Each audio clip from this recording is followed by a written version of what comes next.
I was taking a walk a few days ago and was listening to an audiobook called 10x is Easier Than 2x by Dan Sullivan and Benjamin Hardy. And this is a book essentially about how exponential growth requires a reframing, a change to the way we think about ourselves and the journeys that we're on. And in it, Sullivan states, and I'm paraphrasing, the things that brought you to the current moment will keep you there.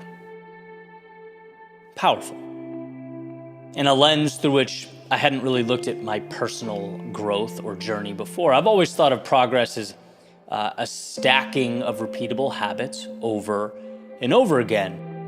And while this may not be wrong, Sullivan and Hardy make a pretty effective argument that it's only part of the story.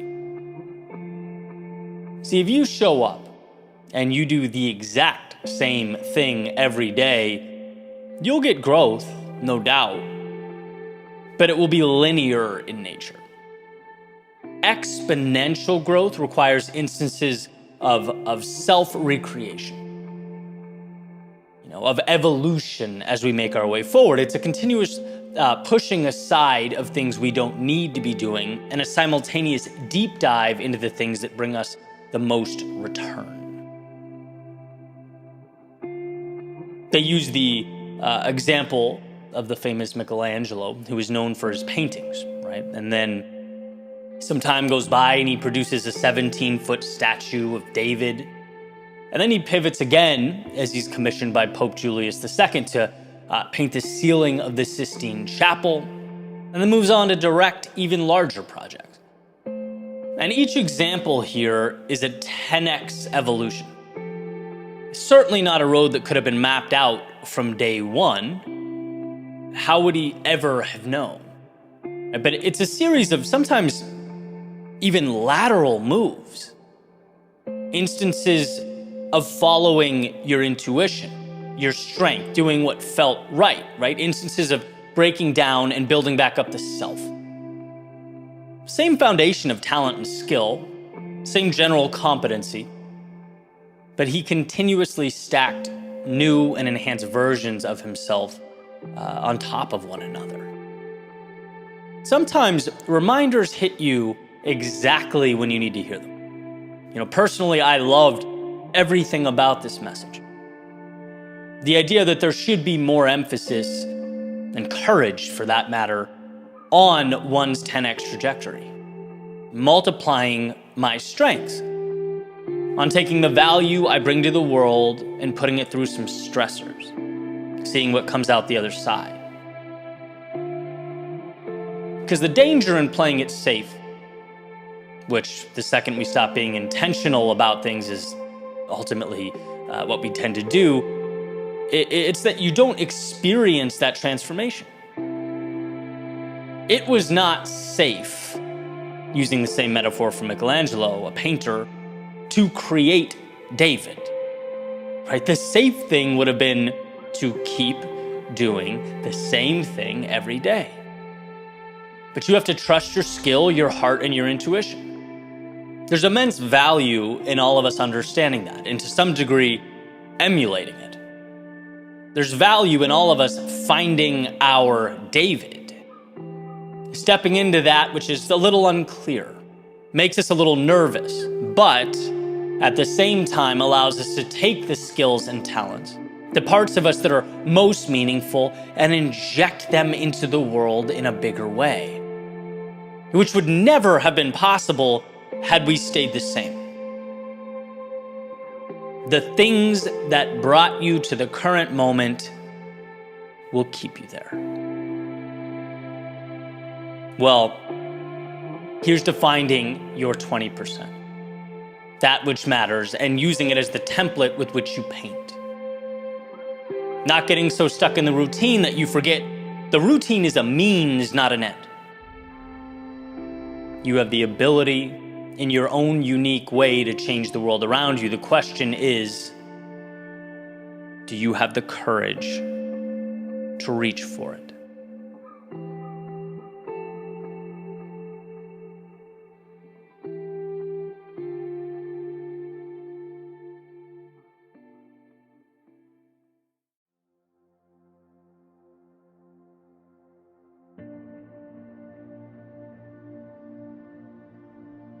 Here's a mental shift that's provided me with some clarity, particularly when things don't happen right away.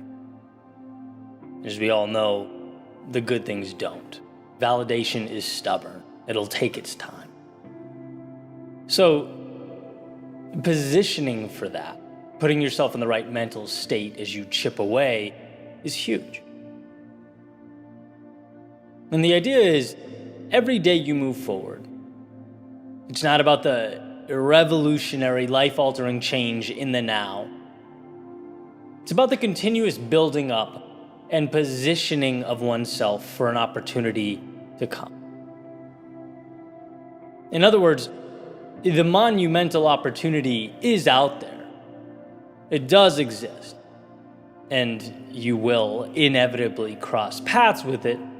The question is, will you have grown as a person?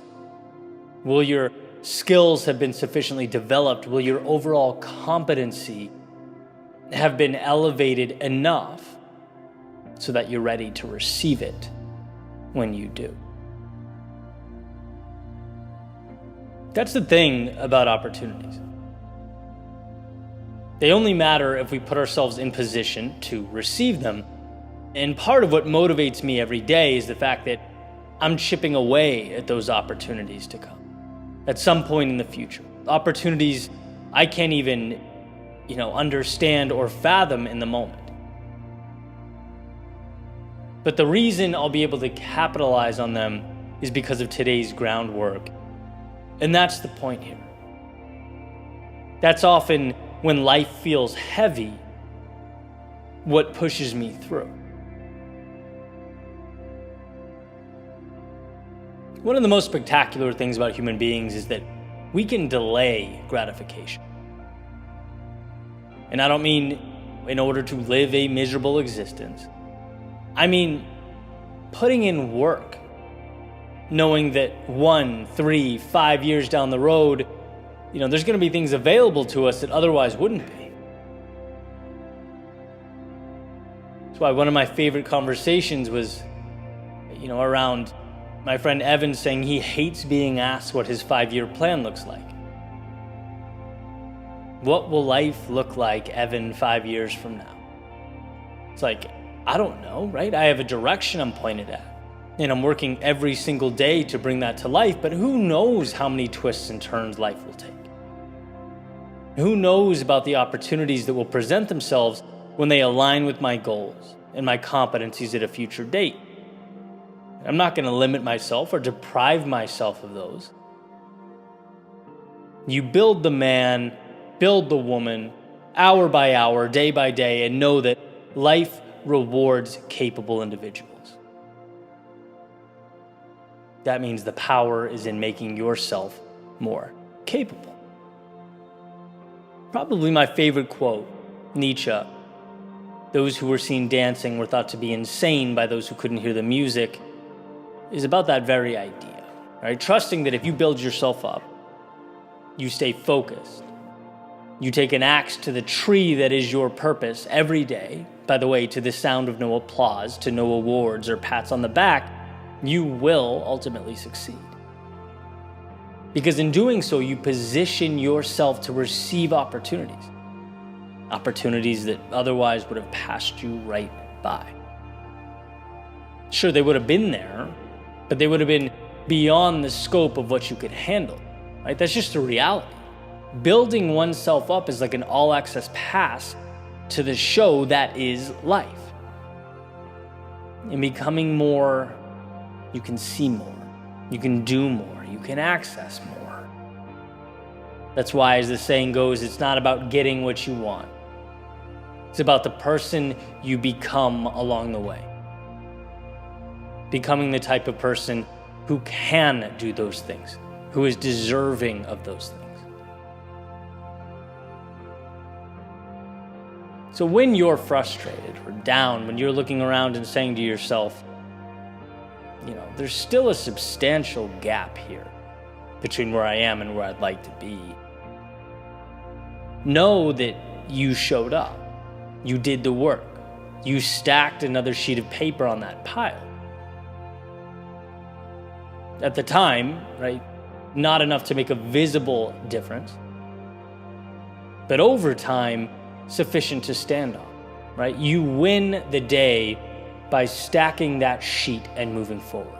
You win the day by understanding that you are more capable, more knowledgeable than you were yesterday. You've taken another step forward in positioning yourself to receive those opportunities that will come.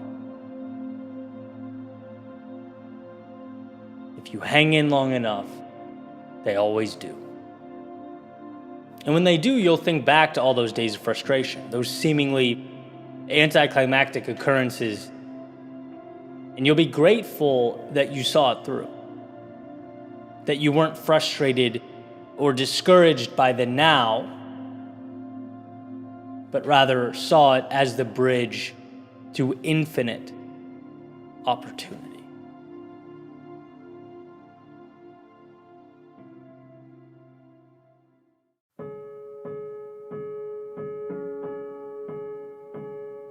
That to find ourselves requires we must first lose ourselves, is, I believe, life's greatest paradox. Leaving that carousel of comfort, the predictability of what we know, the certainty of who we believe ourselves to be, for a promise with no real guarantee of being kept, well, it's nothing short of irrational. Are the odds in our favor? Perhaps not. But by stepping off, by placing our bets on a different track with a different prize at a different time, we have increased those odds from 0 to, well, I guess we decide. And see, the world teaches us that it's advantageous to spin. A spinning carousel is predictable, it can't be cheated, there's very little room for loss, or humiliation, or setbacks, or even life to get in the way. You know where you start and you know where you end, and that's just the thing. This spinning world is so easy that people don't want to leave. In fact, it's not until you walk away from the crowd that you even face the unknown. And that's precisely why it's so hard to walk alone. It's hard, it's challenging because of the now. Not because the now can't be measured or understood. No, we get it. But because there's this little whisper in the back of our heads that the now might go on and on and on forever, that check will never be cashed, the summit never reached. No, just footsteps down a perpetually long, windy road, and that's, when maybe, just maybe, we miss that carousel. We miss the safety and security. And that's what sometimes makes it such a stressful thing to walk alone. We think about all of ourselves, our mind, our heart we've left behind along the way.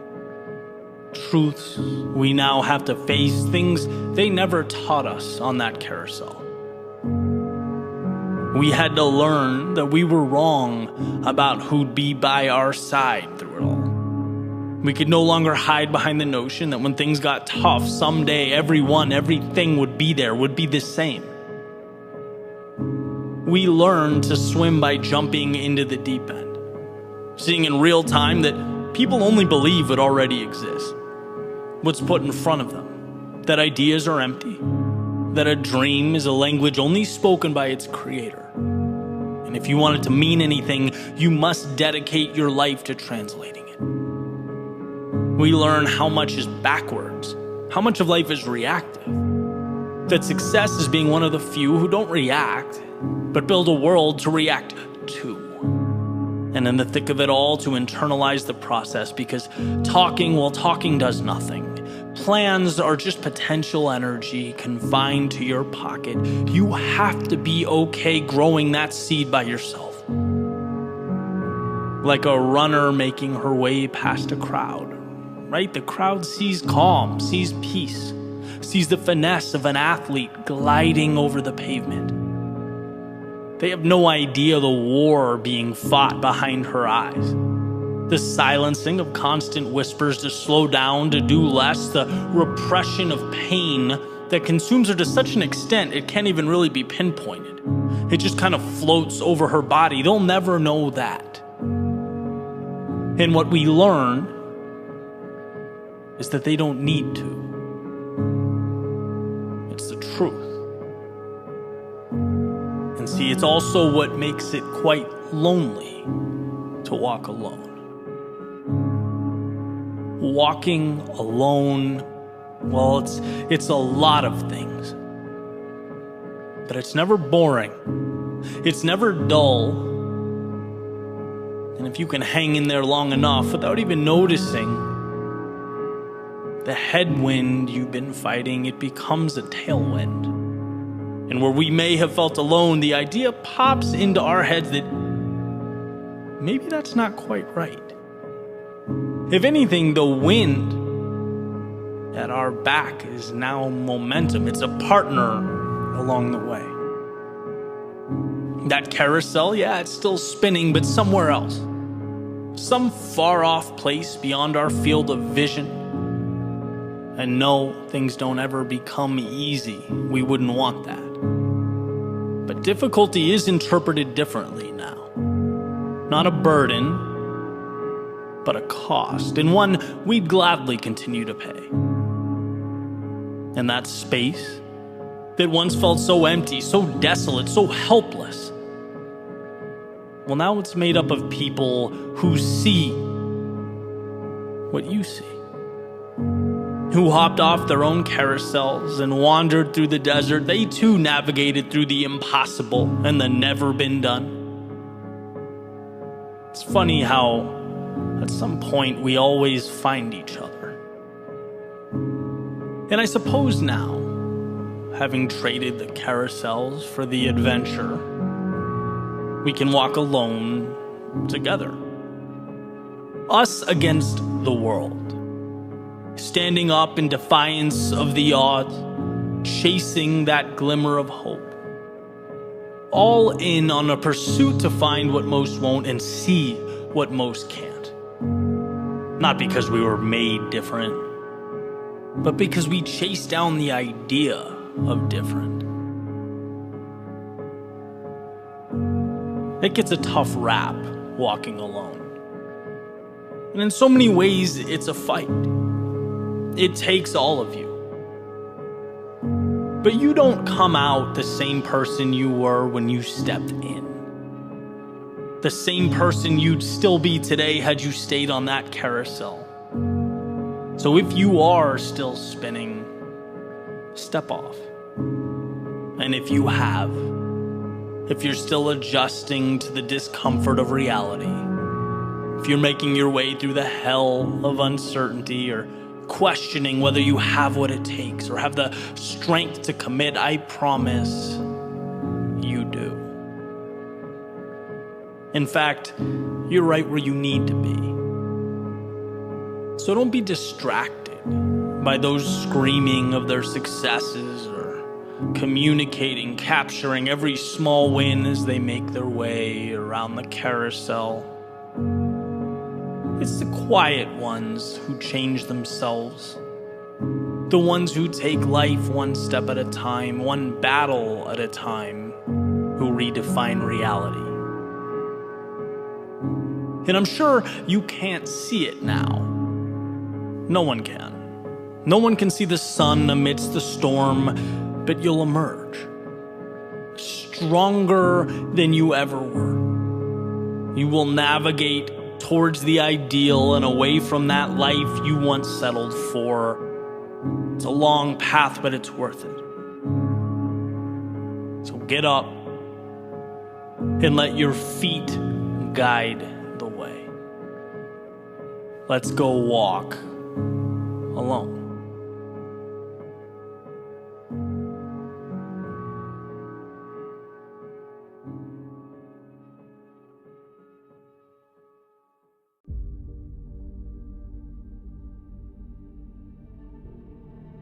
What goes into your decision making?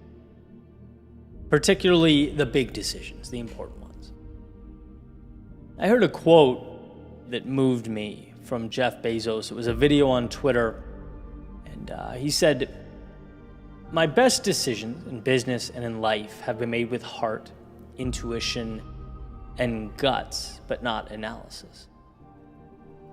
He continues, "When you can make a decision with analysis, you should do so, but it turns out that in life, your most important decisions are always made with instinct, intuition, and taste." And that connected some dots for me. Right? Because I think the big decisions, the life-altering decisions, where we are pointing the ship, should be made via intuition. Data can't tell you which direction is most important to you. And even if it could, if your heart's not in it, if it's not aligned with who you are and where you feel you need to be, it wouldn't really matter anyway. Like the most important decisions we make, even right out of the gate, there's this feeling of it's aligned or it isn't. We know right away. We feel it right away. Someone once said to me, if you can't decide if something's good or not, flip a coin. Because you'll know while that coin is in the air which side you want it to land on. And we do. We know.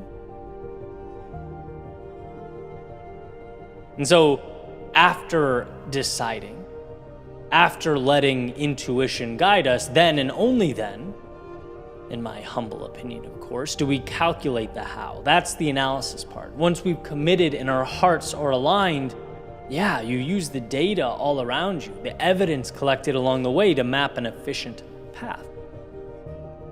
I think people tend to put the heart and the brain against each other as though they're rivals. I know I certainly have, but I think they need to coexist together.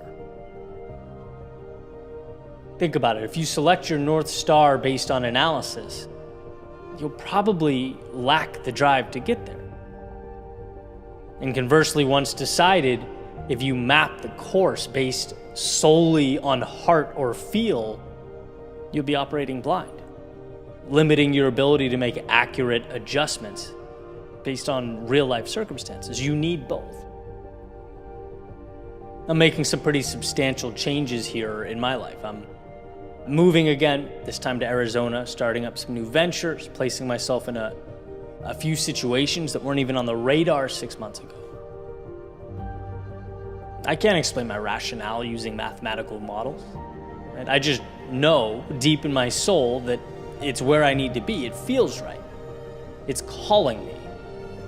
The same way 10 years ago, writing speeches in a small Boston apartment for no revenue at the time couldn't be explained. Can't show your work on a decision like that, right? It's just something that feels good. And, once you jump in, then yeah, you start relying on the brain, the analysis to grow and improve and evolve. But I do believe if we made the big decisions based only on the things we could prove or the things we were sure of, the biggest and most important leaps would never have been made. Risks wouldn't be taken. I mean, you don't take risks because you run the numbers and the odds work. You take risks because life is, when you break it down, remove the nuance and details, about the journey. It's about the ride. And so you jump. You commit to a path. And maybe you realize it's not the path for you. Let's say things don't work out. Well, now you are gifted that wisdom. Understanding you previously never had, right? And you can take that all with you onto the next venture. How do you put a price on that? How do you quantify lessons of that magnitude? What data tells you how important that courage was? We all know the answer. Now, of course, again, data has a story to tell, and numbers don't lie, but they also never tell the whole story. They can't paint the picture in its entirety. Which is why I'd scream from the mountaintops, if it means something to you, it's worth exploration. If it matters, try. If it lights up your curiosity, give it attention. Maybe it doesn't work the way you thought or hoped, but it will lead you to the next thing, and then the next, and the next. It will provide the type of value that simply can't be quantified or even understood in the moment. The story of your life must be written by you. It must align with the person looking back at you in the mirror. That's the litmus test. That's the benchmark. So trust yourself and your intuition to write it.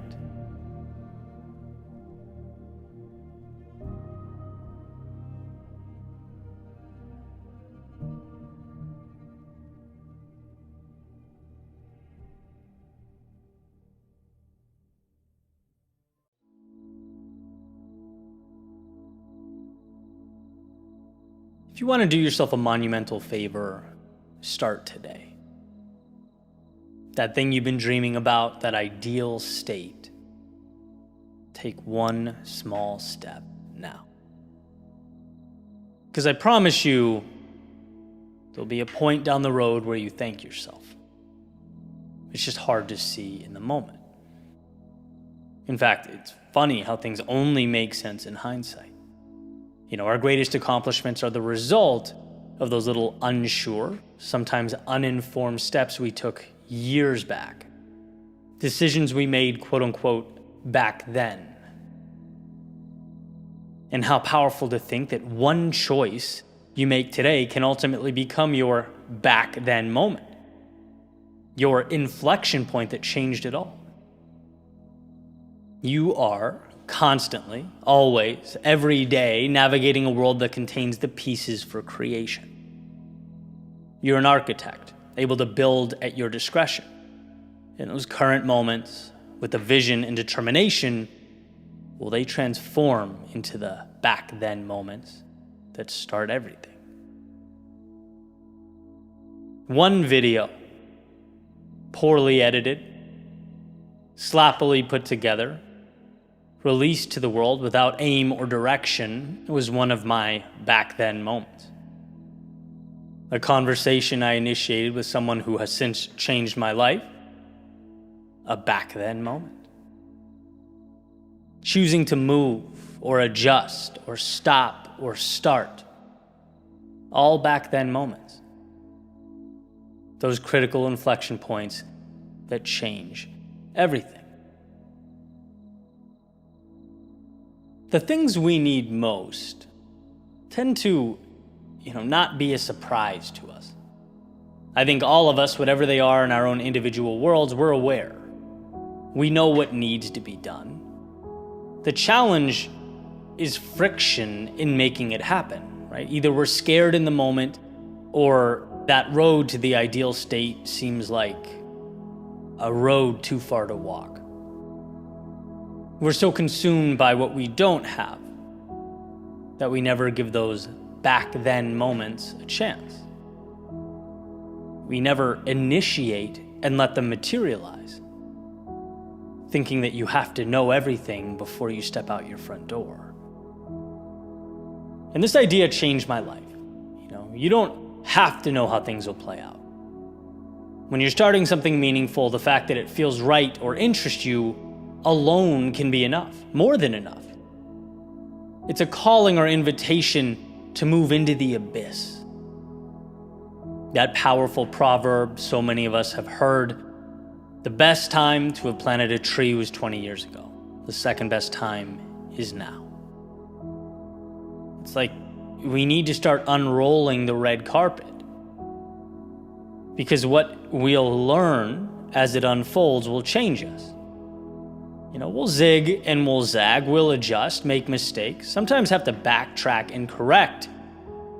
But none of that happens without step one, right? Nothing happens until you give yourself permission to begin. There's a saying, do one thing every day that scares you. Why? Because you learn to see past the facade that is the fear of starting. You come to understand that without going, there's no change. Without change, things remain how they are, and in a world that only gives you what you ask for, What a tragedy to exit empty-handed. To have had so much opportunity and let it slip by. And this is a message I've delivered a million different times in a million different ways. I do that because, one, it changed my life, and two, I still need it. I need the reminders. It's not like fear goes away. No, I'd do the thing I'm scared of. It would become normal, and without my knowing, I'd create a resistance to doing the next uncomfortable thing.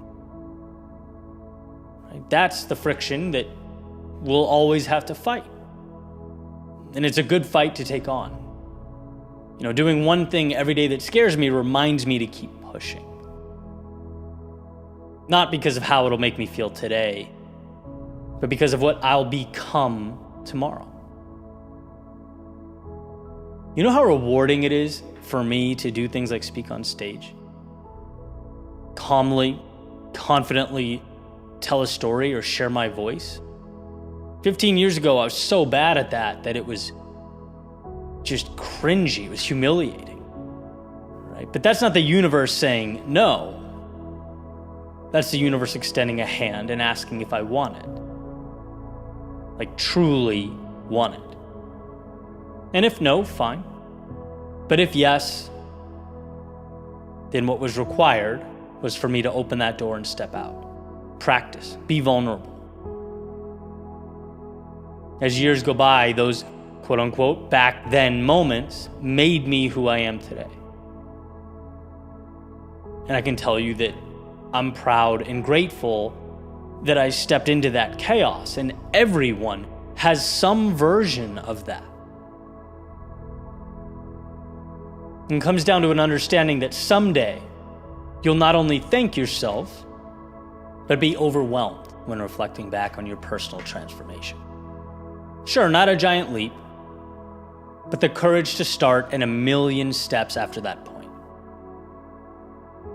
Some brought value immediately, some took a little longer, left you with wisdom, but it all meant something. So remember, if you want to do yourself a favor, start today. Begin the beautiful journey of growth, of adjustment, of evolution. Who knows where it'll take you? There will be highs and lows and everything in between. But one thing that is for sure is you'll emerge a different person. A much different person than you would have been had you stayed.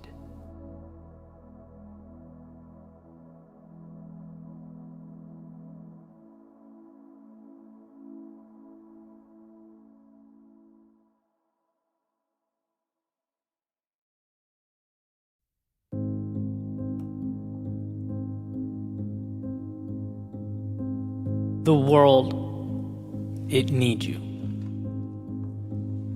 But it needs the real you. Not the one with the mask, looking to blend in. Nor the one making all those concessions to avoid being left out. No, the real you. With your flaws and your insufficiencies, your strengths and your gifts, your hopes and your dreams. It needs the you that so often hides away underneath that blanket of caution and skepticism. The you that's coupled with vulnerability, more easily ignored than brought to life with conviction, but that's the you this world needs. When I was younger, I seemed to separate life into two categories. Me in one, and everyone else in the other. And guess which of the two categories I assumed had it all figured out? In my mind, I was the one, the only one who didn't know. The one who was winging it, stumbling my way through each and every day. All those other people, though, they not only had plans, they had the right plans. They knew the right details. but I didn't. And so in my head, me being right required I necessarily look to them. I follow their lead. Since there exists an established correct path, that must be where I steer the ship. But then some time passes. You grow older, maybe pick up a little wisdom along the way, and you realize that no one really knows what they're doing. There are very few objectively correct roads that must be traveled. Life is not a paint by number, it's a blank canvas. And understanding this changed the image in my head from one of me knocking on the door of a party everyone else was at to visualizing almost 8 billion individual souls running around trying to figure things out in the limited stretch of time they have here on planet Earth. I realized I had at times felt small only because of the gravity I attributed to people who were just trying to figure it out themselves. And the point, certainly not to diminish anyone else's journey, it was to give myself permission to embark upon my own. It's just hard to do that when you view everyone else as one collective, all-knowing entity, as opposed to 8 billion people just like you with thoughts, fears, hopes, and plans.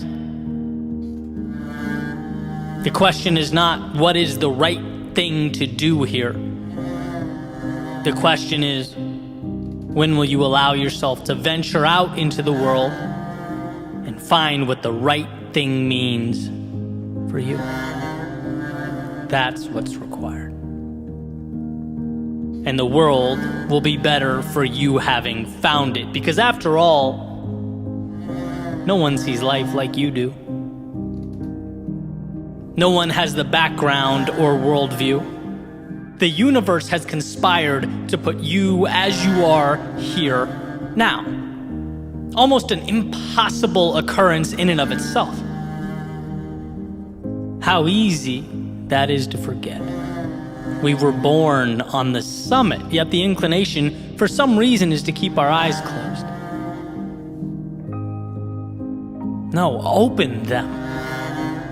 Take it all in. Allow the view to propel you forward. The world needs you. It needs you with your mistakes that have helped you evolve into the person you could never have been without them. It needs you with your worries and your fears. Conquering them will be pivotal in your evolution. It needs you with your flaws and blemishes. How else would life convince you that the things that make you different are the same things that make you strong? It doesn't matter how many people tell you or try to explain to you the magnitude of what's at your feet. Life does not begin until you allow yourself to start living. Until you realize that yesterday does not define you. And the categories in which you've placed yourself, they're transitory. The past is not the reason you can or can't begin again. It's not who you are forever. No, it's the advantage you now possess as you move forward, should you choose to move forward. It's in realizing you are bound by nothing that you free yourself. And for the one wondering, why does it matter what I think? Why should I start or try or risk anything? Why should I pick up the brush and start painting on that canvas before me? Well, because that step is where it all begins. The meaning, the purpose, it's all predicated upon our willingness to pick that brush up and start painting. You ask, what's the point? The point is everything. One detail at a time, we dismantle our previously held notions about what life is supposed to be and finally start living one that matters. No one's masterpiece will look like yours. No one's depiction of life will follow the same parameters you've etched onto that canvas. In fact, there are people that will be changed forever because you chose to live your life fully. There are lives of those around you that will be transformed because you picked up the brush. There are stories that will now end in triumph because you found the courage to start, to see light in yourself.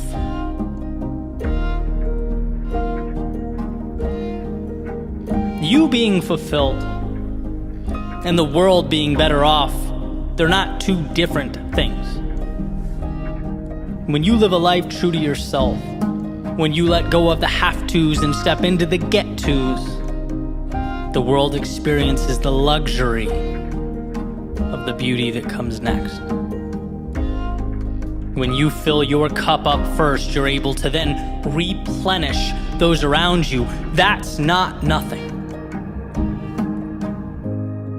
So who are you? Beneath the characterizations, beneath the roles you've taken on, beneath what you feel you're supposed to be, all that. Who are you, and will you give life to that person? Will you be that courageous? After all, that's what life is. It's not a game of right and wrong so much as it's a game of courage. The ones willing to take the leap end up worlds away from where they began. So my ask of you is that you begin tearing down those walls created in your head. The ones that accumulated over days and months and years. The ones that box you in or keep you out, that suggest you are anything other than that 1 in 400 trillion miracle, ready to embark upon the ride of a lifetime. And sure, it means shedding the comfort of obscurity, the safety of projection. Looking yourself in the mirror and saying, I am worth it, and there's more out there, means without question you are taking off the training wheels, dancing with vulnerability. But it also means when that time comes, you look back on how you lived your days, you can say, I truly lived. You can say that the world needed me, and I had the courage to heed its call.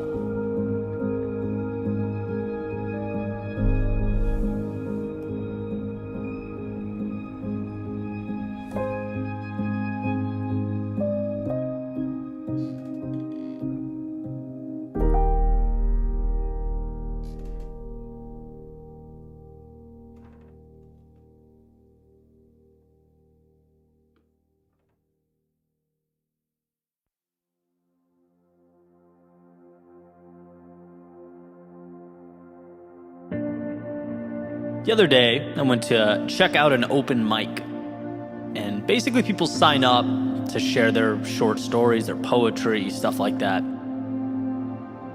And I'm sitting there, soaking it all in, enjoying each one as they went up on stage. And eventually this girl makes her way up. The first thing she does is she tells the room, hey, I've never done this before, but I've always wanted to, so here I am. She takes out her phone, begins reading some of her poems. And pretty quickly, two things stuck out to me. One is she was brilliant, like just so incredibly talented that I'm thinking, man, if she keeps doing this, she's gonna find herself in some crazy places. She's really gonna make an impact. That was the first thing. And the second, as I sat there and watched, was that I noticed that her hands were visibly shaking. I was pretty close to this stage.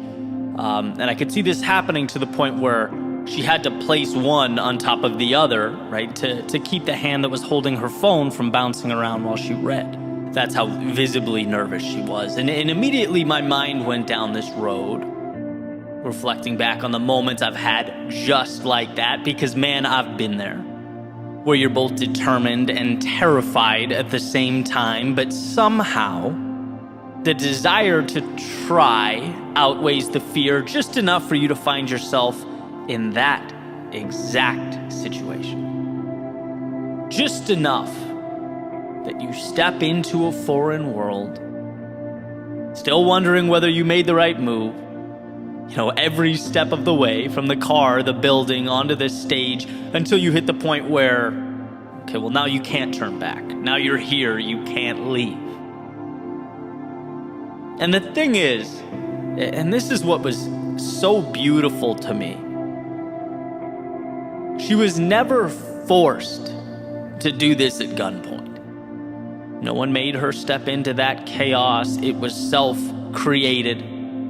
She could have stayed home. She could have closed her journal or the notes app on her phone, and that would have been the end of that.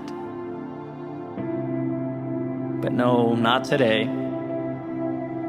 Today, one yes would lead to another, and another, and despite the nerves, the sweaty palms, and shaky hands, she would open a new chapter in the story of her life. Prove to herself that she's bolder than she thought she was just a few hours ago. That there's upside when you confront those unknowns in life. And as I sat and watched, I was so incredibly moved, so proud, so impressed. Partly because I know that to many of the people in that room, it might not have looked like much. It's like, okay, great, round of applause for the new artist or poet. Welcome. But I knew the gravity of the moment. I understood how big it truly was. And regardless of what words came out of her mouth or how well they were assembled, that night was not about the performance. No, it was about new beginnings. It was about outstretched wings, opening one's eyes to the learned helplessness and pinpointing the opportunity that was simply waiting for that first step to occur. And see, that's what I want to emphasize. That's what I believe every single one of us needs to understand, to fully get. The biggest moves we make in life, well, it's easy to convince ourselves that they aren't necessary or worth it. The things that transform us hide themselves. A lot of the time, they don't feel urgent. They aren't life or death decisions. They can be the stages we never step on, the people we never talk to, the chances we never take. Because, well, what happens if we simply stay right where we are? Say thank you, but no thank you to those fleeting opportunities. Nothing happens, more of the same, and realistically, nothing is far less scary than all that other stuff. We don't fear nothingness. We don't intrinsically fear more of the same. No, we fear stepping onto the stage. We fear vulnerability. We fear messing up, looking stupid, being judged. And yeah, when you do nothing, you get to skip all that, avoid all that discomfort and that potential pain. But you also miss the feeling of victory. Of closing your eyes at night knowing how badly you wanted to just let that ship sail, how terrified you were about what could go wrong, but you did it anyway. You get to feel you have earned the rush of stepping into a chaotic world. And even if temporarily you tamed it, that's what life is about. Always remember that we have a natural proclivity to avoid pain, not to pursue the things that make us feel alive. Deep down in our DNA, there exist instructions to run away from the things that could hurt us, embarrass us. Our minds will race, our bodies will kick and scream, our hands will shake. That's just the way it goes. Until we prove to ourselves that it's all conquerable, that reality can be relearned. It's a layer of resistance that has to be faced and then dismantled. Why was I so moved that night? Because I got to watch in real time someone dismantling that fear on their way to something incredible. It's courage. Stepping into the arena, not for the people next to you or anyone else, but for you. Because you know there's more. You know that where you are pales in comparison to where you can be. I'm definitely one to look back from time to time and reflect, and I'll tell you what, I'm incredibly thankful for the hard times that shaped me, the challenges that were forced upon me and made me who I am. But beyond that, and perhaps even more so, the times I stepped out on my own accord, terrified and manufactured change. The times that the fear of staying the same eclipsed the fear of failure.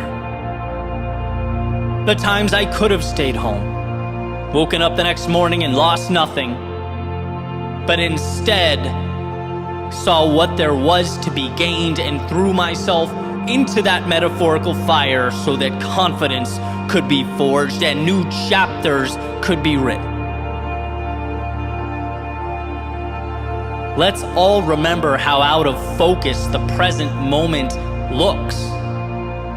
Remember how inclined we are to look at life through a lens of scarcity. We are trying to avoid, but if you can, even briefly find the strength to step back and ask, what is there to be gained? You see that not going is the real danger. And those stages that seem arbitrary, that seem like optional stops along the way, well, they're just as imperative as the air you breathe. They are not some things, they are everything. We all hit a point where we look back on the roads we traveled and see the culmination of footsteps that have come to constitute our lives. And we want that moment to feel full. Like no stone was left unturned, like we put it all on the line. So will you step onto this stage of life?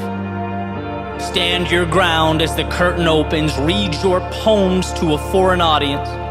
Will you share your voice even though it trembles? Because if you do, you're giving yourself permission to truly live, to feel. Look, we're not here for a long time. This is a very short ride, so why not give as much of yourself to the world for as long as you possibly can? Why not step out knowing that the difference between nothing and everything is what you do with shaky hands?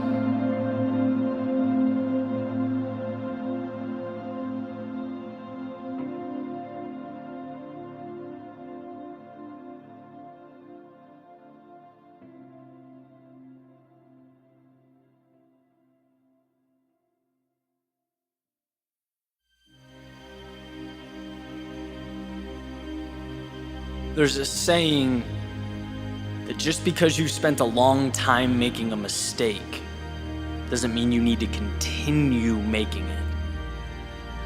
There's an incredible advantage in life for those who can separate past and future, who can recognize sunk costs and walk away from the past, move on to new things. But here's the challenge, right? Like so many things, our instinct is to preserve. Yeah, but I've invested so many years. I've spent X amount of dollars and maybe I don't like where I'm at, but look how long it's taken me to get here. Well, here's the reality. That time is gone. That money is not coming back no matter what you do or what direction you take from here on out. There's no reason to think you have to maintain the same trajectory or hold on to a specific identity or pattern of behavior. Yesterday isn't the focal point here. The goal is simpler. What matters now, and how will you get there now? You've grown, you've evolved, you've changed, and your targets have shifted, so why shouldn't you? The idea of sunk costs is so important because it's essentially realizing that you're not indebted to the resources you've spent or exhausted. There's no need to be a slave to previous decisions that you've made. No, just chalk it up as an integral step in your learning process, an aspect of growth, and move forward to what matters, to what you care about. And if that seems obvious, I challenge you to think about the decisions you've made over the last year, and I guarantee you've let factors affect your decision-making that are irrelevant to your goals. Because we feel this camaraderie with yesterday, like there's a debt to be paid, but man, life is too short to run in place. If it's not pushing you forward, drop it. If it's not what you need, forget it. In other words, don't be one of those people that wakes up and makes the same mistake every single day because you've spent a long time making it. See, reality only exists in your head, and that's why it's beautiful. You can unlock the cell door and walk out. Don't lose sight of the greatest gift you have. The new beginning that lives in every second, where you can take a turn you've never taken before, remove the mask and play a role you've never played. Let that sense of excitement pull you to new things. Let go of what you can't change and pursue what you can. Forget the time spent. Think of now. Where can you invest now? Your surroundings didn't magically arrive. You chose them, and you can just as easily take that wheel and leave. Simple formula. What is best for you, and how do you get there?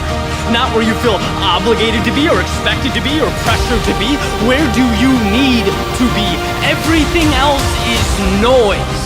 Everything else is a rope keeping your ship on shore, and you are not confined to that harbor or yesterday's destination. You're built to chase the horizon, follow your curiosity into the sunset. You don't make decisions based on yesterday's story. You sculpt it with tomorrow's possibility.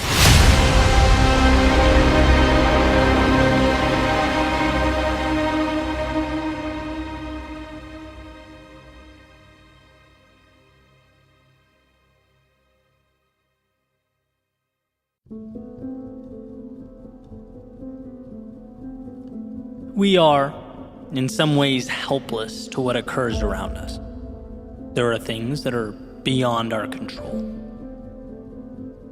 But the gift we possess, our power, if you will, is the ability to determine what we let in, how we internalize the externalities. We are responsible for being the gatekeepers of our minds, protectors of our worlds. There's a little saying that I aim to live by. It's incredibly simple. Basically, the idea is, if something is not a net positive on your life, start working to eliminate it. If there's a person that is draining, creating more negative than positive, then they don't deserve to be in your world. Stop letting them in. If there's some place you're going that doesn't align with what you value, start working to eliminate that destination from your day to day. Stop letting it in. If you find yourself constantly thinking about worst case scenarios, it's always, well, what if this goes wrong or that goes wrong? If you find yourself missing the opportunity and instead spotlighting the problem, Start working to identify and isolate those thoughts so that they can be eliminated. Stop letting that stuff in. The great part about having so much control over our lives and our perspectives is that we get to choose what gets our time and attention. The tough part, though, and it is tough, is that it means we also have to ask ourselves questions that perhaps we don't want to ask. We have to be honest with ourselves, like truly honest. And the reality is sometimes it hurts to do that, to ask, how am I contributing to this pain, this struggle? What am I letting in that needs to be kept outside the gate from now on? And what we often find is that the answers are there. The opportunity is there, sometimes even in plain view. But our attention is often diverted from it and instead allocated to the things that don't even serve us or align with who we are. We've habitualized finding the problems and not the solutions. And I can list examples of this over the course of my life all day, right? Epiphanies where I realized I needed to defend the thoughts that enter my mind and better cultivate a world where I can succeed, where I can be happy. Money, for example, the switch from seeing it as a scarce resource, something that everyone's fighting over, how to outmaneuver the guy to the right of me, how to get my hands on this elusive object. Nope. Block that mentality at the gate and let in instead the idea that money is merely an exchange of value. How can I be more valuable to more people? Where value goes, wealth follows. Or as I've talked about before, the injuries I deal with so frequently, right? Keeping the poor me, or I can't deal with this, or whining, I'm willing to put in the work, why won't life let me succeed? Keep all that outside the gate and let in, here is an opportunity to get better in other areas. I can't lift. Maybe I'll take a month or two to crush cardio, to eat better, to build mental acuity. Find a way. Or maybe it's that person who made their way into my life that over time became a net negative. That we've gotten to the point where our coexistence takes away more than it adds. They no longer belong inside the gate, in my world, right? Only let in people who do make your life better. And we have control over all of this. It's about accountability. It's about personally understanding the authority you have over what comes in and what stays out. Very few things in life are just because. Things exist in our day-to-day because we have, somewhere along the line, allowed them to be there. So take some time to see yourself as the gatekeeper of your world. Audit what you're letting in and what you're keeping out. To do so will set you up for a life on your terms. A life that's not wasted, or even merely endured, but one that's lived to the fullest.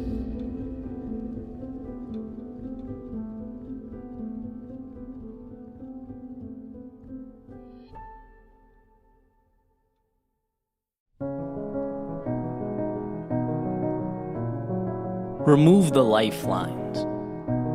Eliminate plans B, C, and D. Let the curtains close and the lights dim.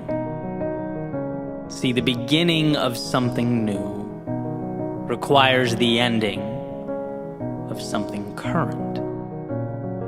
So make life propel you into chapter 2.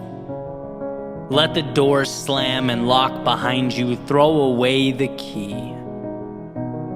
With the boats burned and turning back off the table, we have to make it work. We have to figure it out. Well, how, we might ask, with only these pieces, with only this circumstance, with only these resources? Well, it's funny how when walking away is no longer a possibility, so many other possibilities are born. When we're stuck between the wall and our demons, we roll up our sleeves and do that which we have been, let's face it, running from. We fight. We become proactive. We take initiative. It was always there. We just never had to. So if you can't do it on your own, make life make you. Because the bottom line is there are new horizons that await your arrival. They are always there. But they require you to make the trip, to look out over the vastness of what's before you and convince yourself that what's ahead can become your new normal. And oh, how I wish we weren't biologically preconditioned to preserve, to stay safe, to stay the same. How I wish we weren't constantly being pulled to stay right where we are. Our minds, they love it here. With the rest of the world, the change, the hope, the progress, all on the other side of that window. All outside, all foreign to us. You don't need any of that, it'll tell you.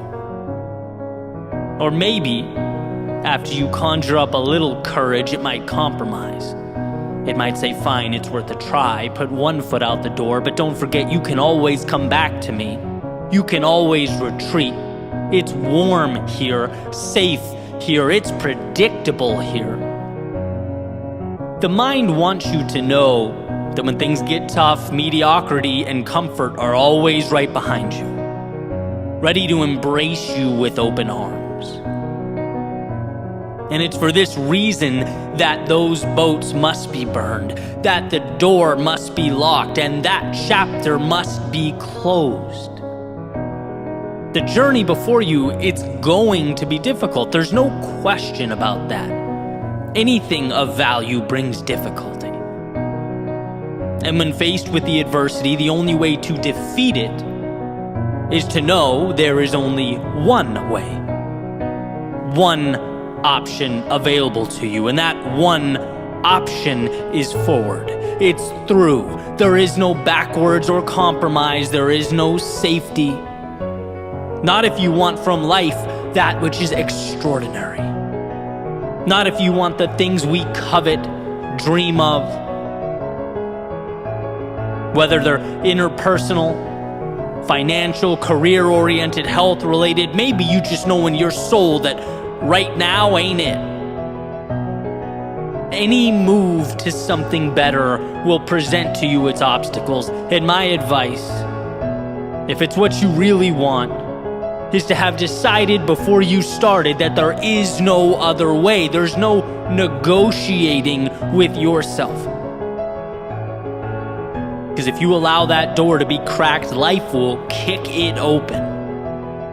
So point the compass north and dismiss any notion that what's comfortable is more important than what's meaningful.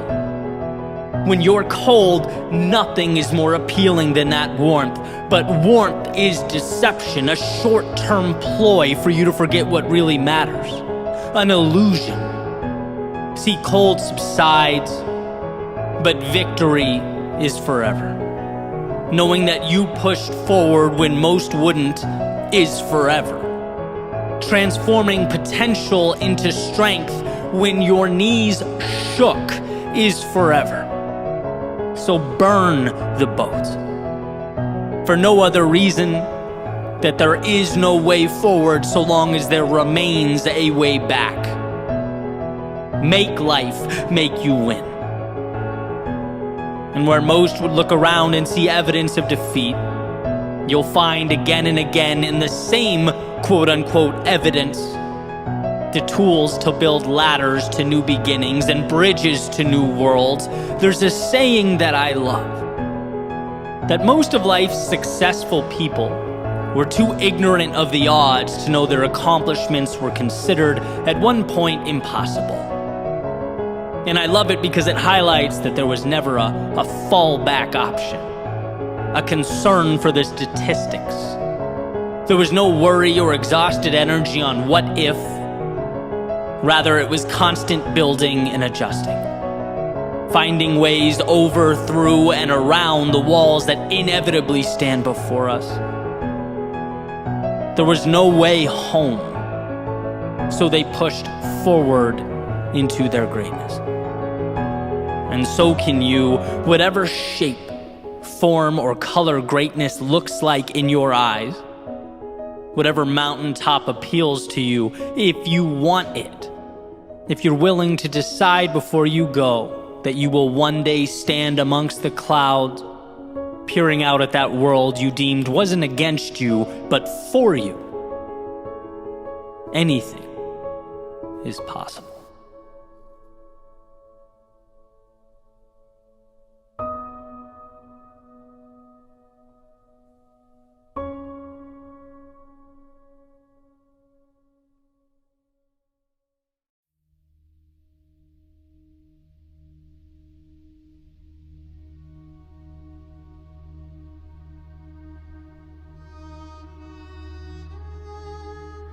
There's often a vast distinction between what we think is holding us back and what is actually holding us back. And that may even be putting it lightly.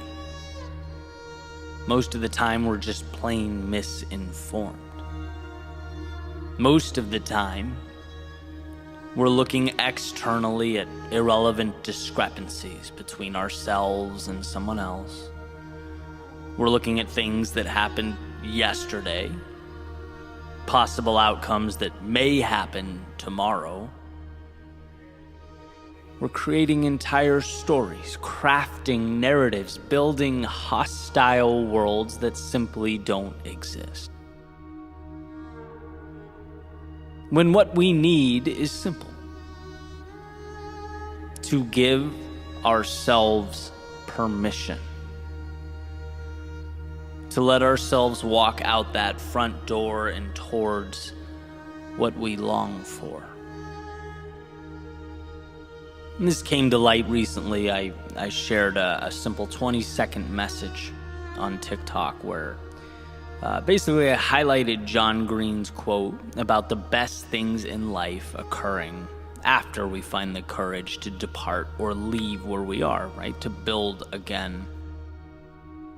And as I was looking at the response, it was both beautiful and eye-opening.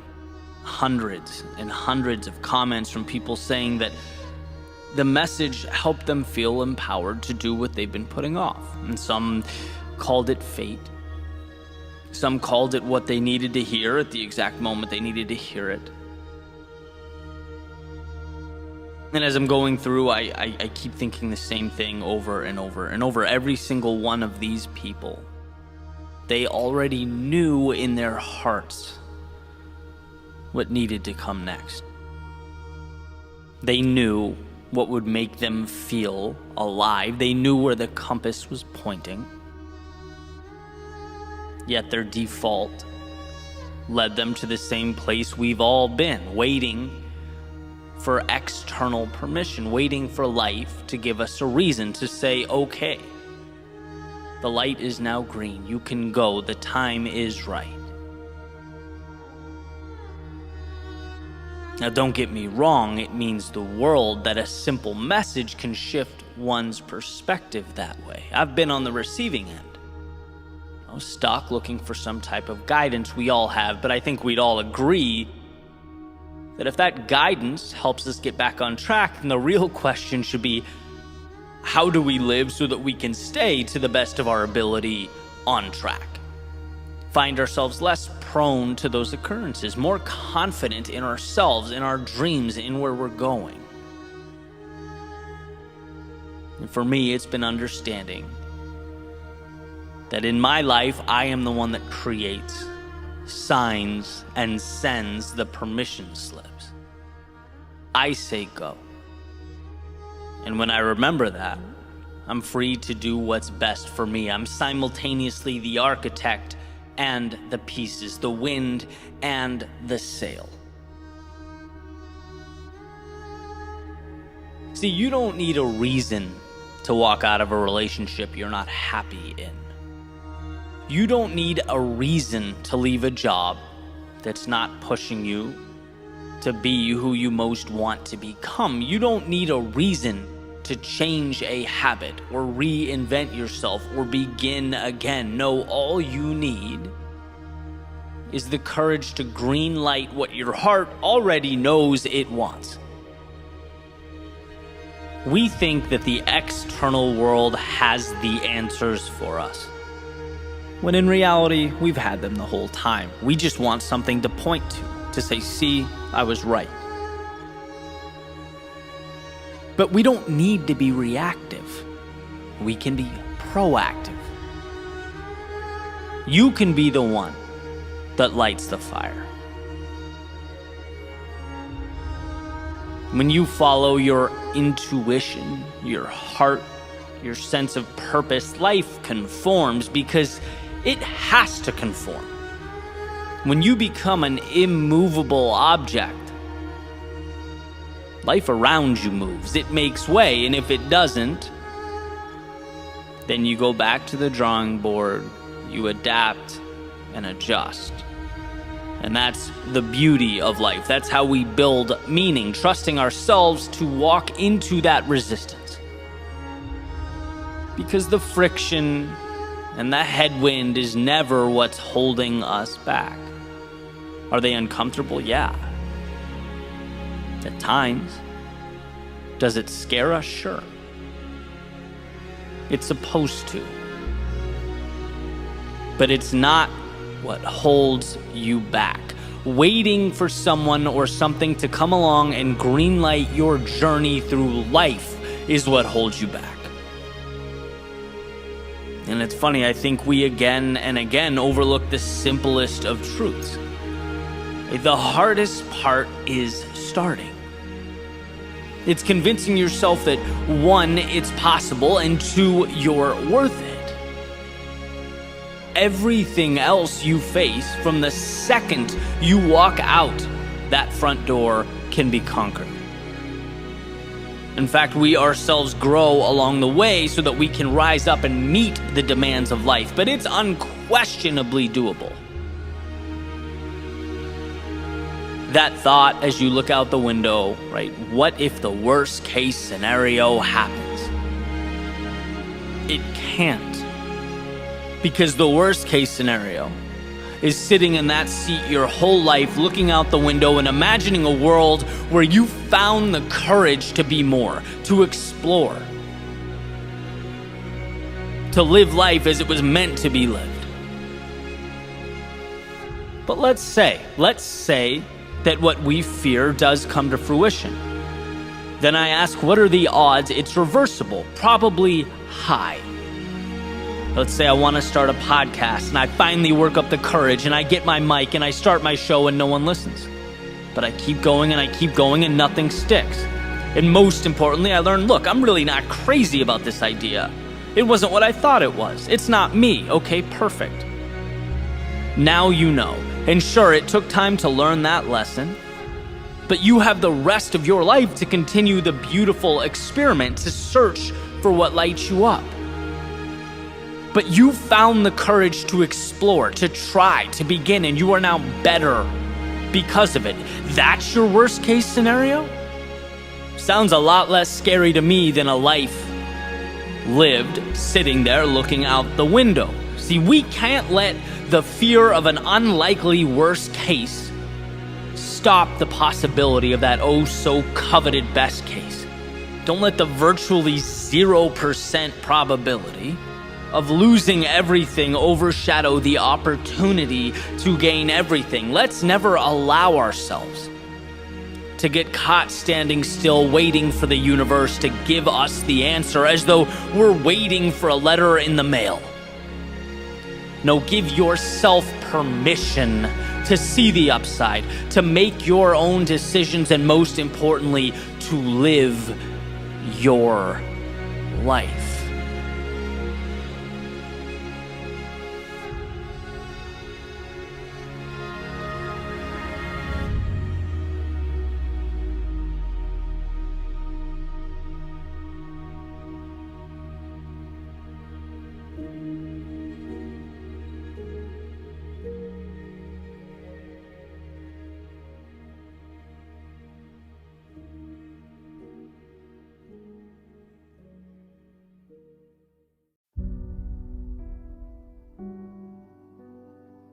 Life is delicate, defined as easily broken or damaged, fragile.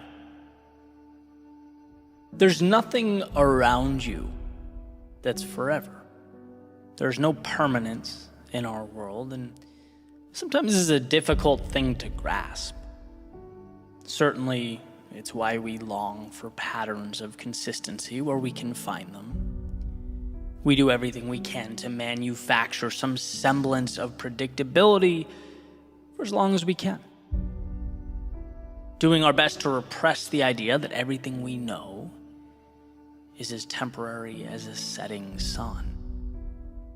I had a family member rush to the ER a few days ago. And thank God she's completely fine. She's back home, she's doing her thing.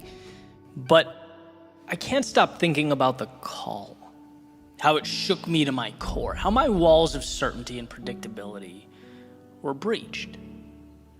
It was this unsettling reminder that life as we know it isn't guaranteed, that things we love, they're not untouchable. I had to look my helplessness in the face for the first time in a while and realize, well, just how little of the world is mine to control.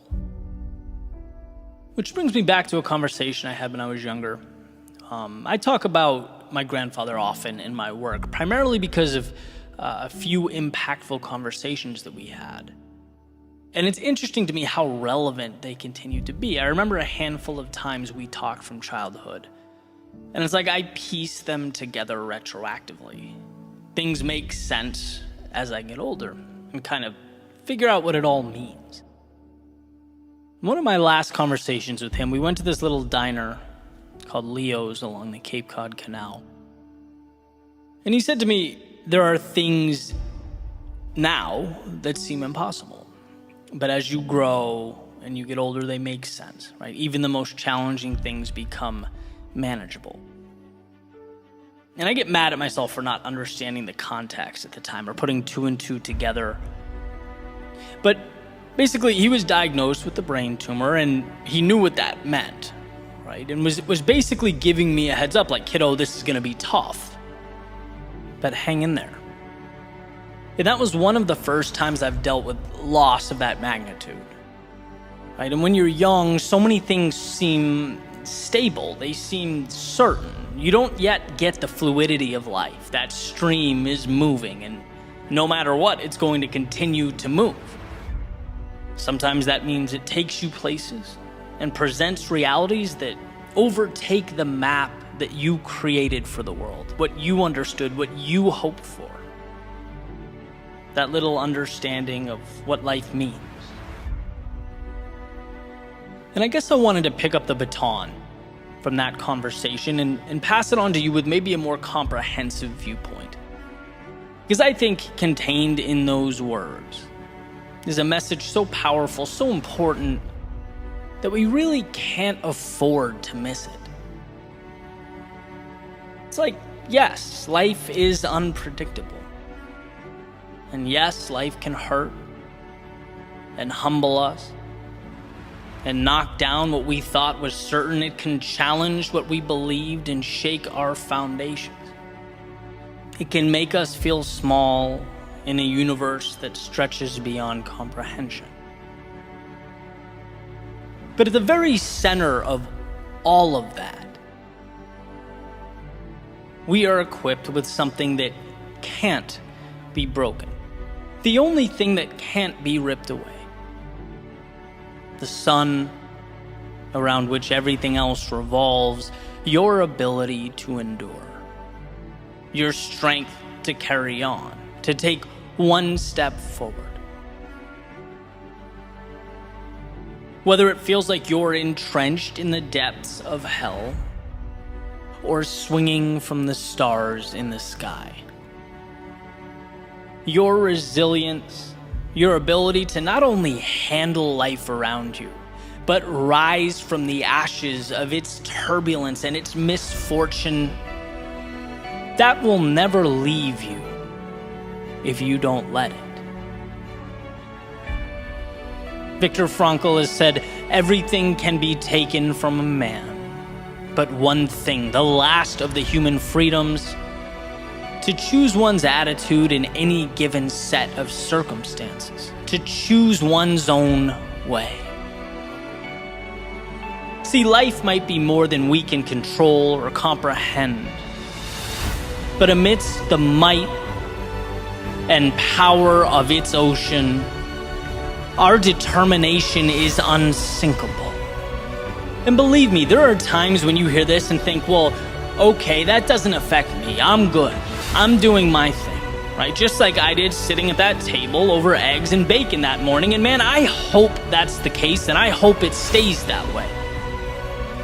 But life has a way of keeping us on our toes. It never lets us stray too far from the realization that to be human is, in some way or another, to suffer. It's inescapable, and that's not to scare you. It's to remind you that one, storms will come, and two, regardless of how heavy the rain falls or how loud the thunder roars, it will pass, and you are strong enough to hang on until it does. That as you grow and as you evolve, you become more and more capable of seeing the inevitable, not as the world's personal vendetta against you, but as your time to dig deep and find within yourself the strength and the courage that was there all along. And that's what that morning was. A message that, look, what's coming will hurt, but you can handle it. And not only that, every time life brings you to your knees, you get back up stronger. That doesn't mean it's easy, but the point is not that it's supposed to be easy. It's that you're capable of handling a world that is not easy. You're capable of navigating a reality that is not simple, a sea that is not smooth sailing. You're equipped to handle the complex. And sometimes that little reminder is the greatest gift one can receive. There's so much I can't control, but my God, there's so much I can. The reality you have mapped out, the day-to-day, the things you've come to know and rely on, as much as we wish they weren't, they are delicate, withering away with time, susceptible to the intricacies, the trials and tribulations of life. But your heart, your soul, your world within, that is untouchable. It's the divine, the sacred, its strength limitless, its breath endless. So remember, even in the darkest of times, you are the very light you long for. And as long as you believe that, there will always be a path.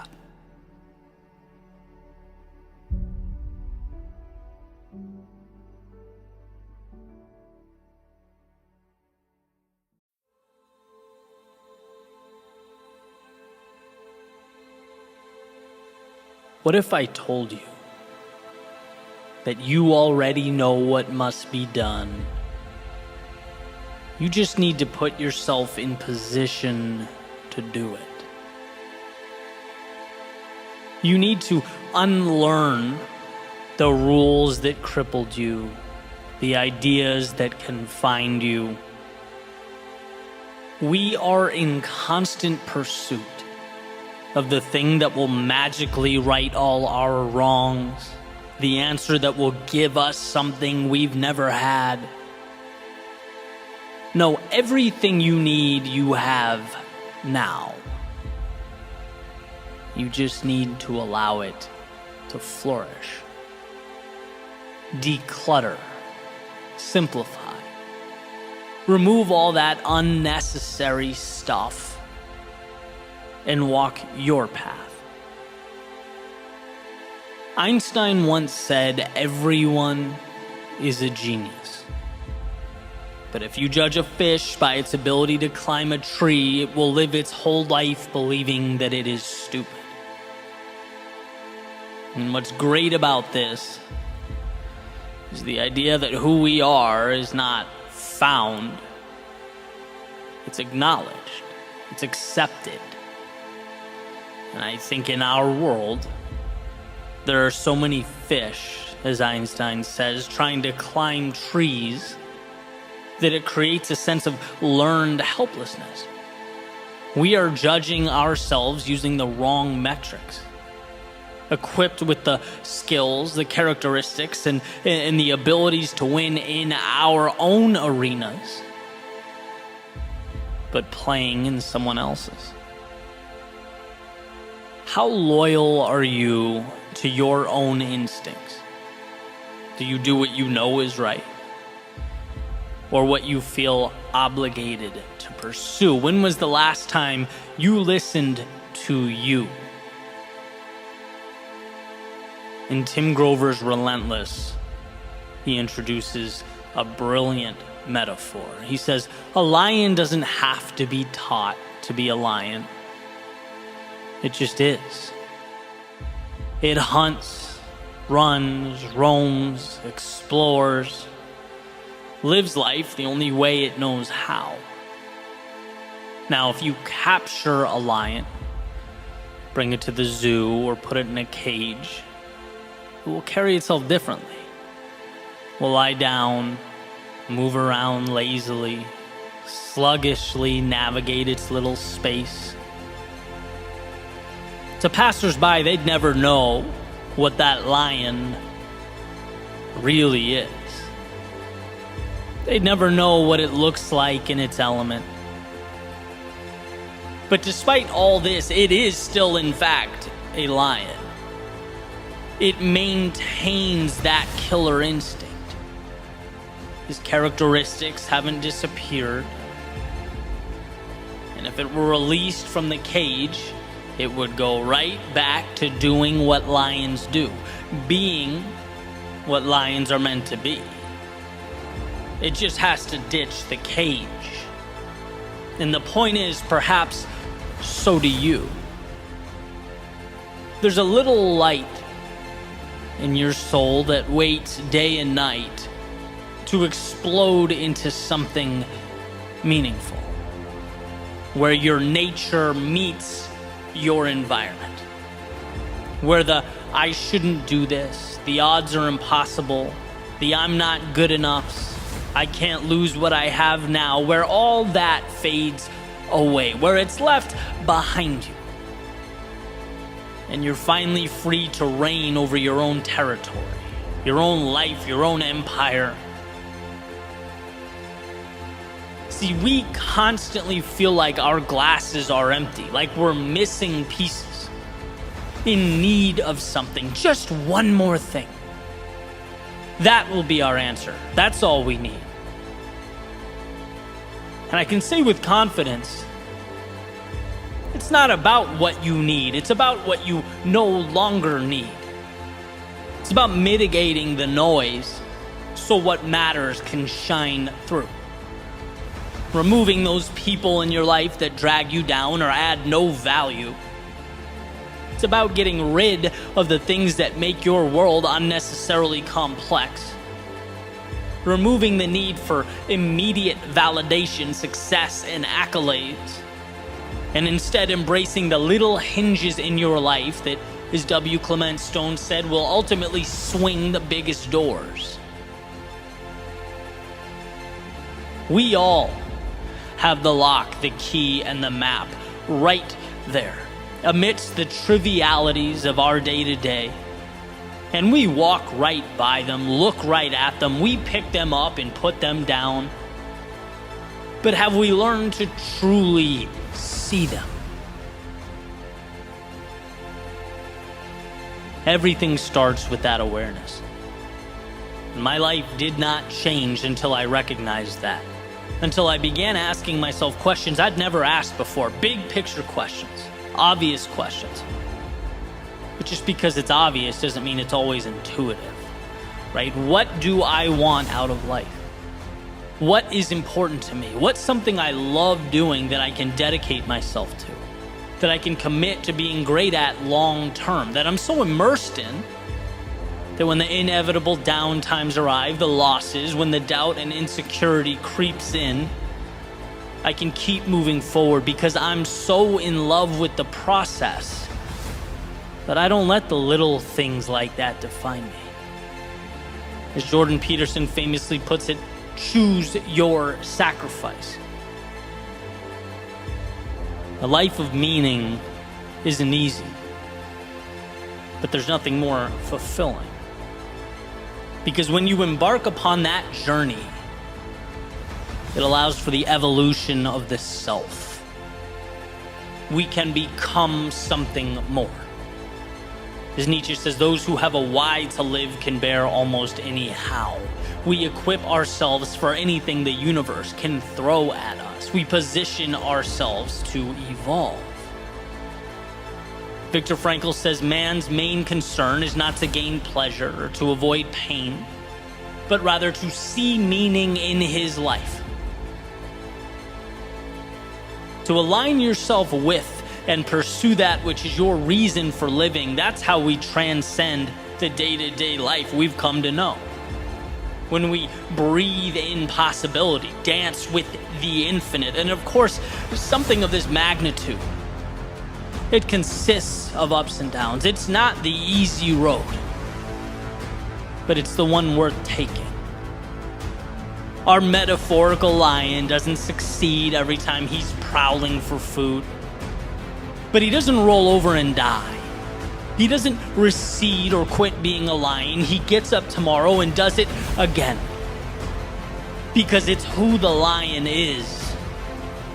And while life doesn't unfold until you find that same thing for yourself. And people say, well, I don't know. That's the problem. I have no idea. That's not the problem. That's the essence of life. That's the beauty. You're here to explore and find that for yourself. But the power is knowing you're not looking for something or someone to save you. You're looking for an environment in which you can best be you. You're looking for the right terrain to share your gift with the world. If you have what you need, then you're not looking for the product. You're looking for the delivery mechanism, the vehicle to nurture and transport your value to a world that desperately needs it. You're looking to build yourself up and in the process, amaze yourself. Look, what you're capable of is beyond comprehension. It's limitless, almost unfathomable. But it is, as Ryan Holiday says, a confidence that must be earned. So start now. Earn it. Let yourself succeed. Your intuition knows what feels right and what doesn't. But the seed must first be planted. So make today about setting yourself up for success, turning off the idea that you're one piece away from completion, 1 minute away from starting, that you're almost ready. No, you are ready now. You have what you need now. You know what's necessary now. You just have to be your own ally. Put yourself in position to be yourself. Let your values shine. Double down on what matters to you. Look, it's not a game of acquisition. It's a game of courage. Do you have the courage to be who you are? To follow that potential, that possibility into the great unknown.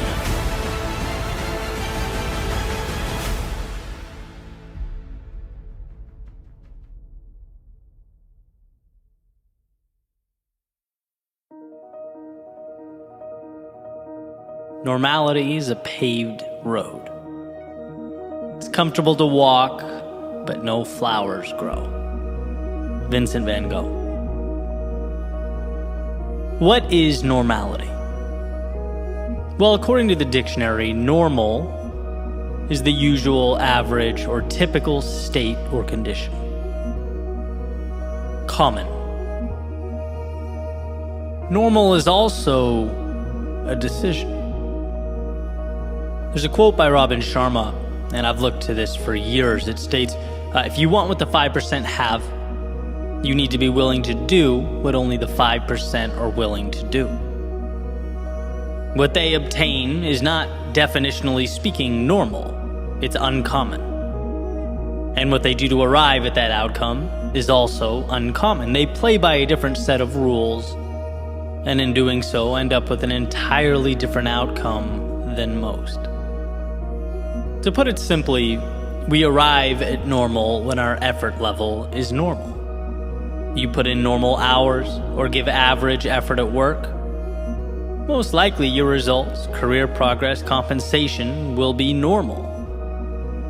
You pay moderate attention to your fitness, your health, well, your level of physical fitness will be normal. You dedicate typical levels of effort to your relationships will be normal.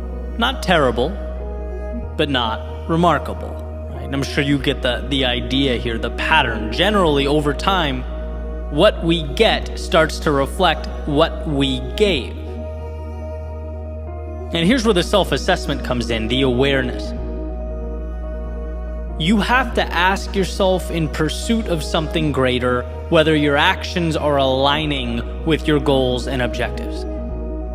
There's nothing so futile as telling yourself you're going to achieve miraculous, larger-than-life outcomes, and then putting in average, typical, normal effort. If normal goes in, normal comes out. And as I was thinking about this recently, as it pertains to my life, I had a little epiphany, right? So fitness is a big area of focus for me. I run or do some type of strength training 6 days a week. As far as I can tell, that level of effort is beyond normal, right? I go above and beyond in that area of my life. But even though I'm aligned on my mission to be the 5% there, I realized there was a gap. I realized my diet was very normal, completely unextraordinary. It's just easy to convince yourself to eat whatever you want after a really long run, right? Why not pizza? After all, it's the normal thing to do. But I had to remind myself that what I wanted in that area of my life, holistically, is not normal. Therefore, the inputs cannot be normal. It was time to start standing up to those things that are very easy to say yes to rationalize. And that's the idea here. I pick my 5% categories where I truly want to excel and make sure there's nothing normal about their development. You want top-tier results? You have to give top-tier effort. Make the sacrifices, map out the path. I've come to see this differently over the years. It's not an indictment against you as a person for choosing normal, but know that it is indicative of a choice.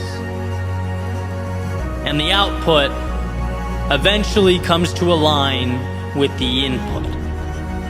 All the actions or lack thereof stack up to resemble something. And it's up to you to decide what that is. And so the next question, perhaps somewhat of an obvious one, is when it comes to the things that matter most to you, why stay confined to normal? It's the above and beyond, the peak experiences, the times we overcame, fought and won, took the risk and came out on top. That's when we are at our best. That's when we get the most from life. So is normal the end of the world? No. It's just that abnormal is the beginning of one.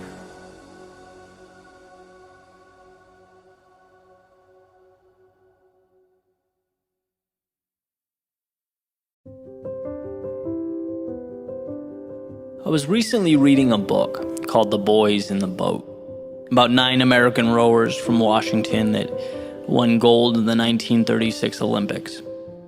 And there's this incredible exchange at one point in the book between the main character, Joe, who's part of that historic boat, and a man named George Pocock, who was not only a brilliant rowing mind that helped the team out, but he also had his own business crafting and making the boats, or rowing shells, as they were called, and he would make them and send them to schools all over the country. And so Joe's deal is that he's this natural talent, right? Strong kid, tough as nails, but just seems to lose his composure from time to time.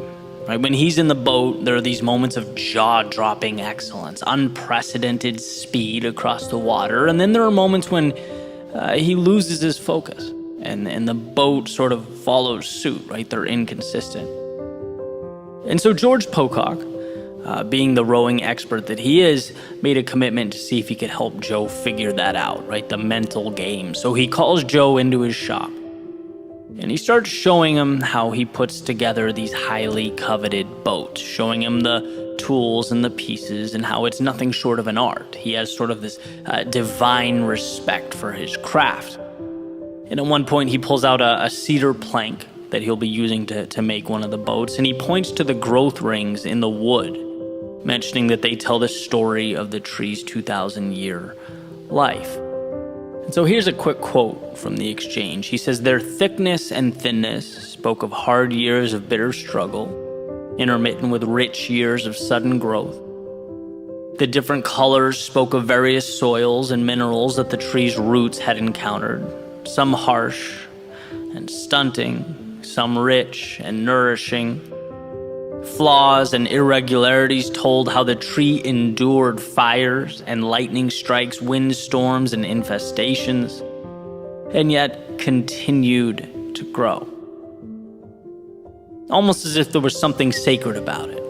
The wood taught us about survival, about overcoming difficulty, about prevailing over adversity, but it also taught us something about the underlying reason for surviving in the first place. Something about infinite beauty, underlying grace, about things larger and greater than ourselves, about the reasons we are all here. I paused after reading that and thought for a minute or two, what is it about those rowers crossing the finish line after giving everything they have that touches us so deeply? What is it about a cedar tree standing the test of time, those 2,000 years of adversity, only to triumphantly pierce the sky when all is said and done? It moves us because it tells us what we already know, yet forget. In our hearts believe, but often fail to see. That we are greater than the sum of our parts. Ernest Becker, when he was touching on the aspect of the human predicament, he famously noted that we are simultaneously worms and gods, earthly and divine. And I think it's in those moments, the crossing of finish lines, the times we did more than we ever thought possible, or looked back and smiled about all we overcame. It's in these times we're able to transcend the mundane, the everyday. We're able to remind ourselves that sure, some aspects of us are merely human, but no aspects are ordinary. The greatest power one can witness is that of the human spirit, bending but never breaking, making light of the odds and an example of the predictable. So know that whether now is difficult or not, it's part of your journey, a defining chapter in the incredible story of your life. And if you find yourself up, cherish that. It's more precious than gold. If you find yourself down, remember that you'll look back on this growth ring of your life and be grateful that it gave you that which smooth sailing never could. Because at the end of the day, all you have is what's in front of you, the next move, the next step, and the faith that all these little pieces will someday mean something, that standing the test of time will speak for itself. At your finish line, whatever that may be, it will. You'll look back and see that without your knowing or awareness, they propelled you into the current moment. They gave life to something beyond the realm of worms and dirt, beyond the realm of humans operating in their day-to-day world. No, they allowed you, for a moment in time, to touch the infinite, if only to prove to yourself that you could.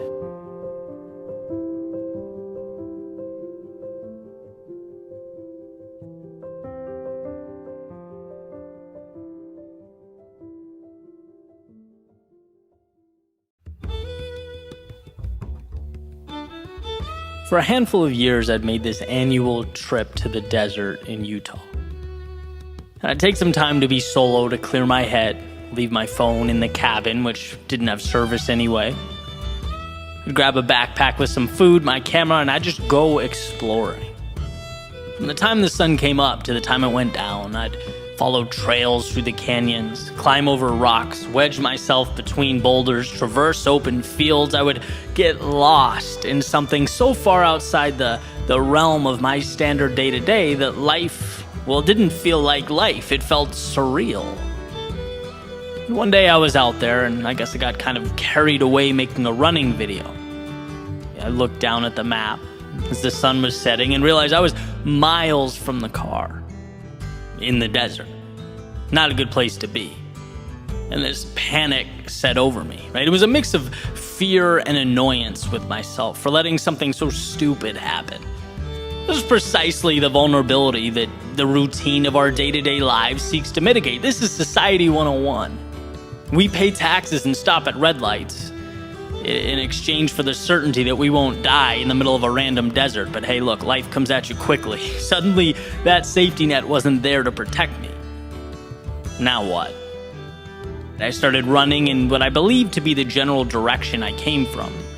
Backpack full of camera gear and empty water bottles bouncing up and down with each step. My heart was pounding so fast that it felt like a movie. It didn't feel real, and as the sun lowered itself behind the mountains, I wasn't quite sure what it would leave for me. Look, we know obstacles hurt, but the unknown really hurt. In the sky, it turned this beautiful blue, purple, otherworldly color.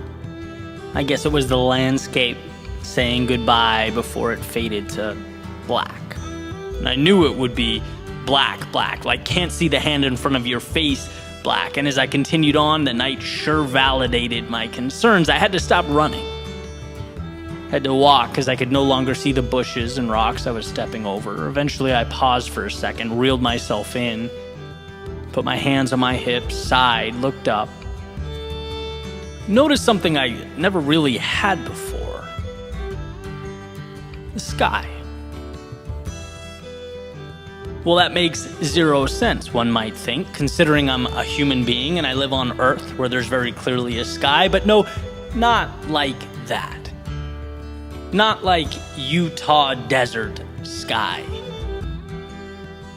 A trillion tiny candles that felt so real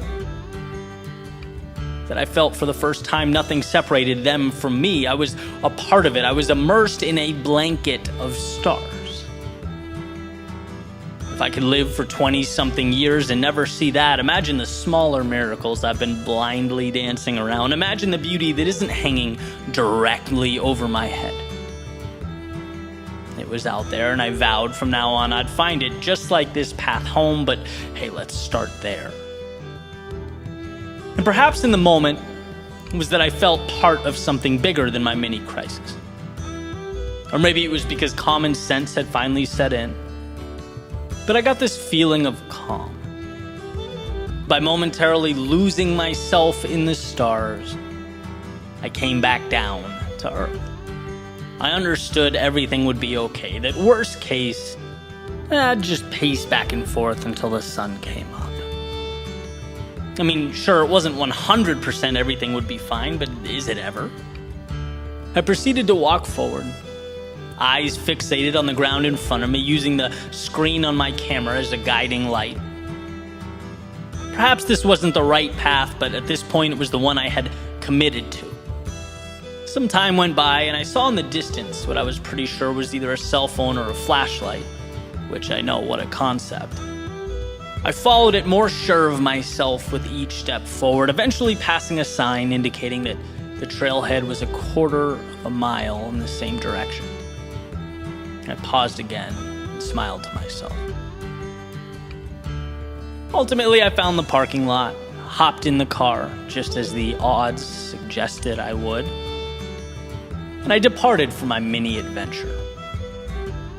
As I was driving back, windows down, headlights cutting through the darkness, the only sound, the tires making their way over the gravel below, I sat there thinking and realized I actually felt sad. Felt like I wasn't ready to depart that little journey. That I needed that uncertainty in my life. I needed to conquer something new. I thought about the abrupt panic, the wolves, rattlesnakes, and scorpions that danced around in my head. And how such a small, almost laughable step outside of my comfort zone felt like a tremendous leap. I guess our most important moments come when we least expect them.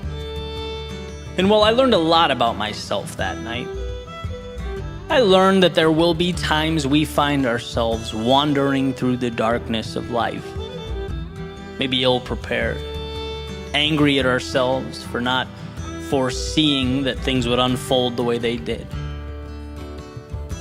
But these obstacles are most likely solvable and small in the grand scheme of things, and that's not even the most important part.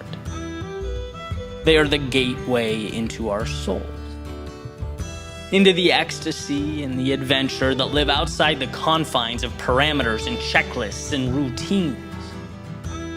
They remind us to look up and see what really matters, to peel back the manufactured must-haves we erroneously bow down to. I had to live that moment to understand what it meant, to see that the things we most fear are the things we most need. That real dreaming, it happens when we're awake, and that anytime you feel abandoned or lost or alone, look up at that blanket of stars. Realize they're not against you, but a part of you. A beacon of hope along the way.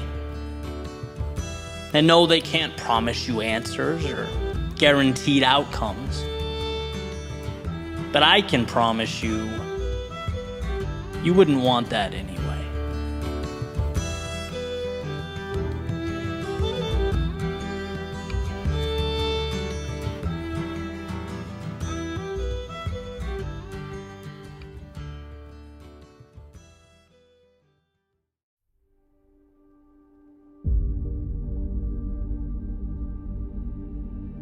I saw an interview by one of my favorite authors today, Stephen Pressfield, where he highlighted what I believe to be a critical and often overlooked point. He says a lot of people think life is short, but life is actually long. And he goes on to explain that he didn't even get his first book published until well into his adult life, making the point that people at 24, 34, 54, 64, they think they've won or lost, and they've got a lot of game left to play.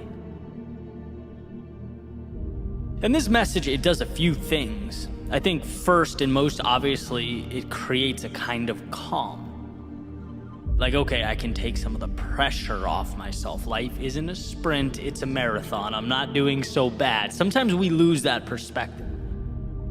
We forget that the best things in life evolve over time. Often not an avalanche, but the chipping away of a stone until the statue reveals itself. As frustrating as it may be, clarity is often an evolution. And the second thing is, it plays a role in defining what success means. If games are won in the second half, as they frequently are, then we learn not to define ourselves by the outcome of the first quarter. But more importantly, to put ourselves in position to win in the fourth. The score at halftime is not defining. It's a treasure trove of lessons and information and data that can be tapped into to get the result that we ultimately want. And I often think of running in South Florida where, I joke that I don't sit at the beach, but if you run during the day, you kind of get the best of both worlds. A little bit of sunshine, you get your workout in, but the obvious disadvantage, especially in the summer, is that the heat is taxing on the body. It's more challenging to run under that sun. And what I find is, that when I push my pace right out of the gate, right from the start, push my physical boundaries, the second half of the run is a nightmare. Always. I'm dragging. Speed isn't even a factor. I'm pleading with myself to simply not stop because I haven't positioned myself well. But on the other hand, when I'm disciplined, and when from the start I ease into something comfortable and progressively increase my speed, my body somehow responds exponentially better. I get the most out of myself that way. That's why I've said in the past, I'm proudest of my results when the last few miles are the fastest miles. It means I had the discipline and the foresight to make that happen. And ultimately, the big picture is affected in a positive way. And I know the same can be said for other aspects of life. I know the same can be said for the moments of temptation, when my ego pleads with me to do what someone else is doing, or things aren't evolving as quickly as I want, so my pride says, just walk away from it all. Why? Because the current moment doesn't look how I wanted it to. So the mind says panic. It says change things. It says you're losing or not good enough. It says you better pick up the pace right now because you're losing this current moment. But no, the question isn't, is right now the goal? The question is right now moving me forward consistently? So that when the time comes to sprint, so that when I'm ready to go faster than I've ever gone, be more than I've ever been, I've positioned myself to do just that. When things were challenging, I kept moving forward. When the world around me seemed to be moving at a faster pace, I ran my own race. I stayed consistent. I remembered what mattered to me. That's the question. And by the way, this doesn't mean ignoring today's results. It means asking yourself whether today's results are meaningful in the big picture. Right? Using Stephen Pressfield's example, if you don't get published or your work is rejected again and again and again, you have not lost. It's the beginning. It's the first quarter. But what info can you gain from this? What tweaks can you make to your work so that it's in some way more captivating? How can you sell it a little better? What can you do to connect with people who will believe in you and help push you forward? Remember, you only lose when you decide to stop. Why? Because as long as you're willing to adjust and keep going, there are no stopping points. People don't realize limitations are self-imposed. Losing or quitting just means you stood up and said, I'm going to stop learning and evolving with regard to this pursuit. I no longer want to adapt and move on. No outside circumstances can impose that upon you. It's truly an internal decision. I remember Jim Rohn saying, success is easy. Doing the thing that's best for you in the long run is easy. Doing the right things every day is easy. And people would say, well, that doesn't make sense. Why isn't everyone successful? Well, because doing the wrong thing is easy too. It's easy to think right now is the end-all be-all. To forget the big picture, that life is a journey, that you are equipped with everything you need. And when you don't see success to your left or right, when your ideal world hasn't been created, to panic, to seek drastic change, instead of remembering one step in front of the other gets you to your finish line. Instead of remembering the second half is where you make your move, is where you make your push. Not every swing is a home run. Not every swing needs to be a home run. It's about on-base percentage. It's about setting yourself up for success. Step by step, day by day, allowing yourself to evolve. Because if you hang in there long enough, if you say yes and trust yourself long enough, you will get your Super Bowl. You will get your midday run when the sun is at its fullest, you're exhausted, you're tired, and you don't want to keep going. But because you invested in the big picture, because you played the long game, you'll be one of the few who understands, who has created the weapon, the answer, the key that will open the door very few people get to open and walk through. The best things in life take time, and time requires patience. Patience can be painful.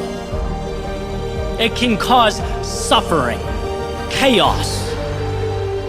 But from that chaos comes order. From that suffering comes meaning. Everything we needed and wanted is on the other side of that evolution. See that your short-term losses are not crippling you. They are creating you.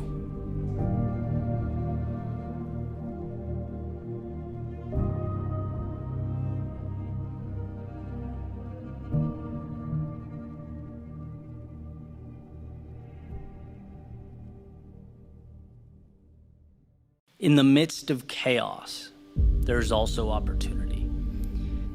That's a quote from Sun Tzu, referencing the idea that when we are backed into a corner of some sort, or when we are low, when we're vulnerable, when we're at our worst, that's when the door opens to transform, right? And we talk about this all the time, right? I can give you an infinite amount of videos on this channel talking about moving into fear, that state of the unknown, breaking down what we know. And I think a lot of people hear that, but perhaps don't understand why. And that's why I wanted to make this video, because when I understood why, like so many things, my perspective changed, and this was a big one. It was big with regard to how I saw my life, my role in the trials and tribulations of the world. Why do one thing that scares you every day?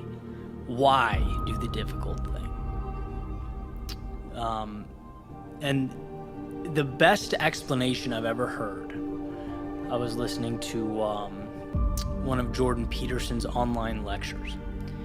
He's talking about order and chaos, right? Our natural inclination, our understanding is that chaos equals bad, right? When we think chaos, we think moving pieces, we think, disaster, something we need to move away from. And that in itself is the problem. That instinct, or that rash, understanding. In reality, chaos is just as important as order. They are night and day. You can't have one without the other, and you need both. Too much order is when we are stuck in a status quo, when there is a lack of growth, when things are very structured, very simple, and they just feel the same, right? We become accustomed to a certain truth. That is order. Chaos is, as I've said in the past, taking something, smashing it against a wall, picking up those pieces and building something new. And upon building, you've changed whatever that was just a little bit. You've changed your understanding a little bit of yourself, of that object, and of the world, because life is a perpetual staircase. It is being on a step, stepping out into some crazy unknown where you no longer understand what is going on, leveling up, growing, figuring it out, picking those pieces up, and then moving on to the next step.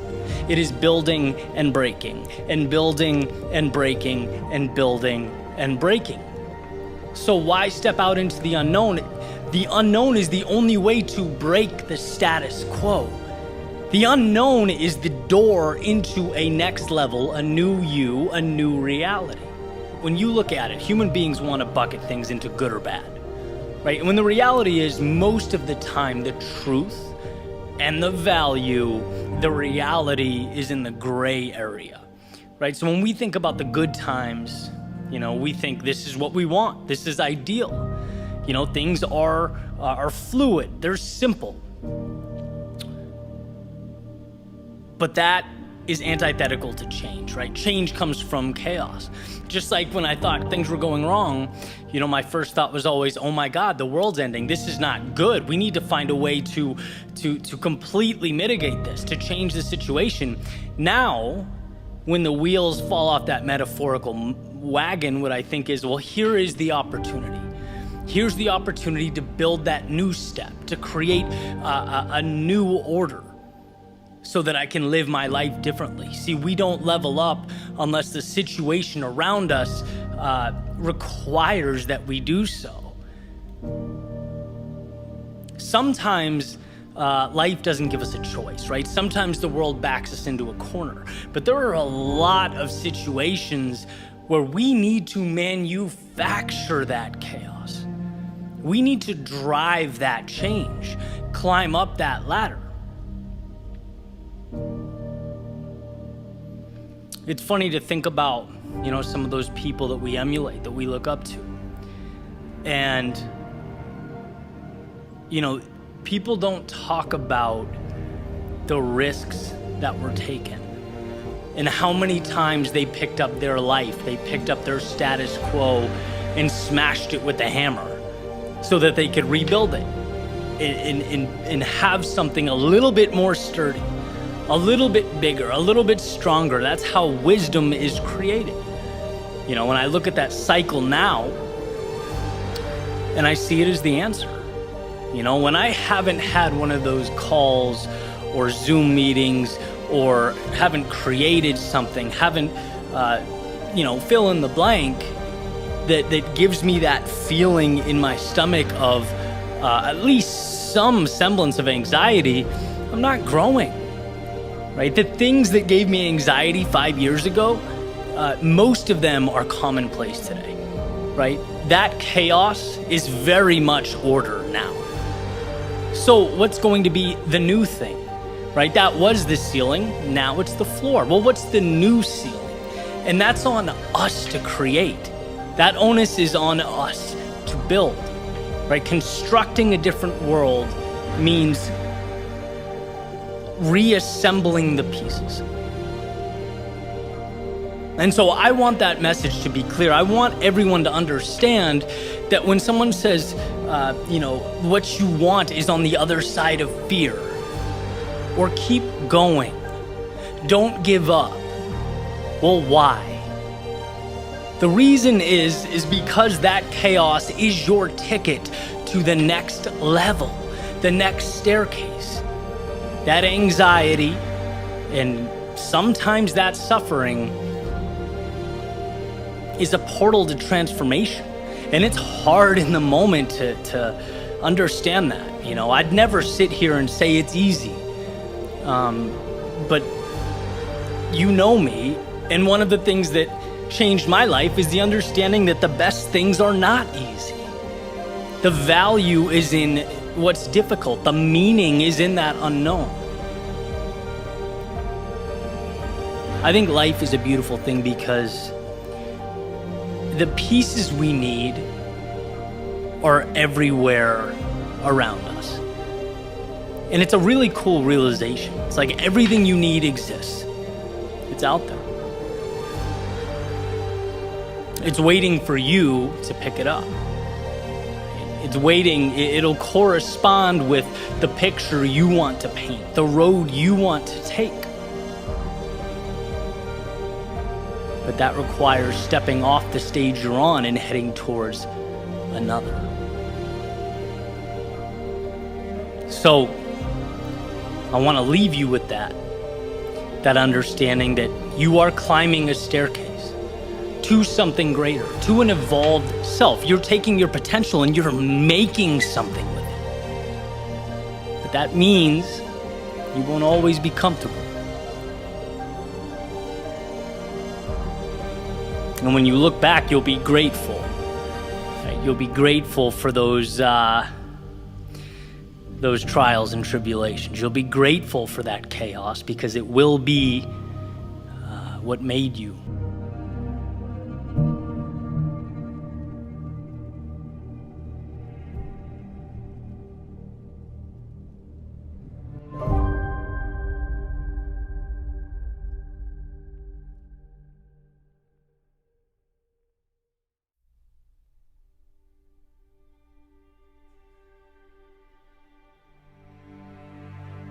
Came across a quote recently that said the road to success is dotted with many tempting parking spaces. And I thought this demonstrated or captured a realization that's pretty hard to articulate. And that is just how tempting it is to rationalize stopping or discontinuing your journey when life gets tough. How much sense it always makes to want to call it quits when things get uncomfortable. It's like, it's not just that doing something valuable is hard. It's that it's hard, and every 3 feet there's an invitation to not have to do it anymore. There's an endless supply of exit signs and escape routes.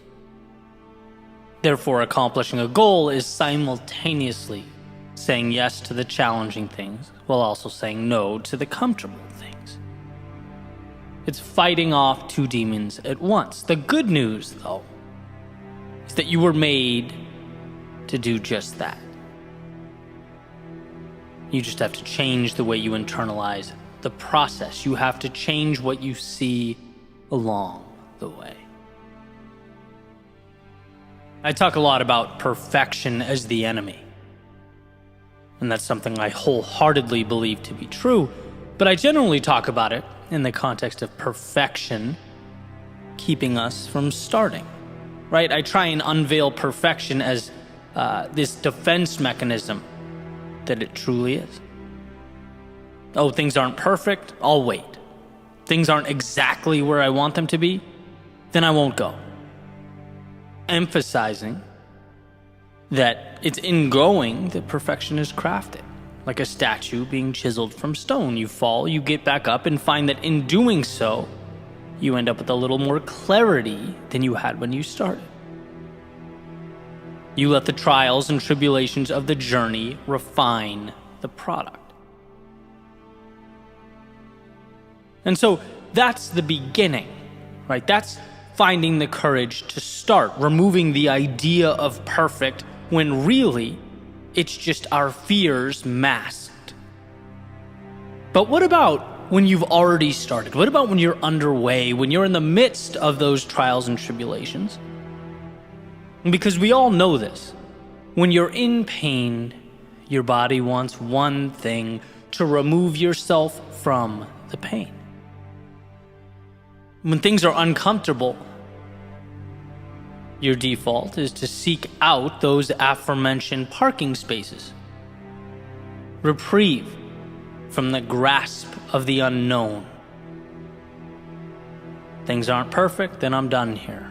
Things feel awkward or uncomfortable or unclear, then why bother? What I want to do right now is make the argument that it's most important to continue forward when we're in these moments.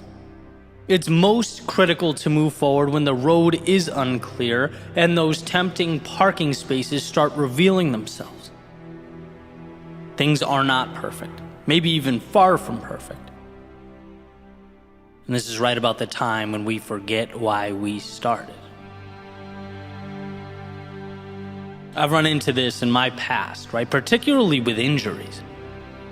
There was a period in my not too distant past when my ankle and shoulder were simultaneously messed up, right? So couldn't run, couldn't really do any upper body work. My physical activity really took a dive, right? So I'm a little discouraged.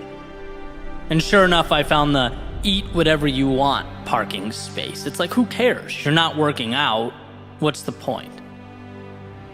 Just focus on the business. Put a pause on all that stuff. And then eating whatever I wanted became, well, what's the point of getting up at 5 when I could just get up at 7? I sleep 2 hours longer is how I rationalize it. It's not like I'm going to be running. And then there goes some very important alone time, thinking time, and you can see how easily the wheels sort of fall off the wagon. Not because you're a bad person or don't want the result, but because the second things stop being perfect or working the way I wanted them to, I found a parking space. There will be few stretches of time in life when everything's perfect. Things going exactly how you want them to. It will simply be the exception, not the rule. And then the question becomes, can you put your head down and continue forward, knowing that life will call for adaptation and adjustment? But that those tempting exit signs are not for you. They are weakness. They are for those who forget their strength and their courage. I mentioned a little while ago that growth is fighting two demons. Saying yes to the mountain ahead and no to the off-ramps. But when you step back and look at things different, you change the dynamic. You put the odds in your favor. When the off-ramps become reminders of your strength as you pass them one by one, indicators of your commitment to move forward.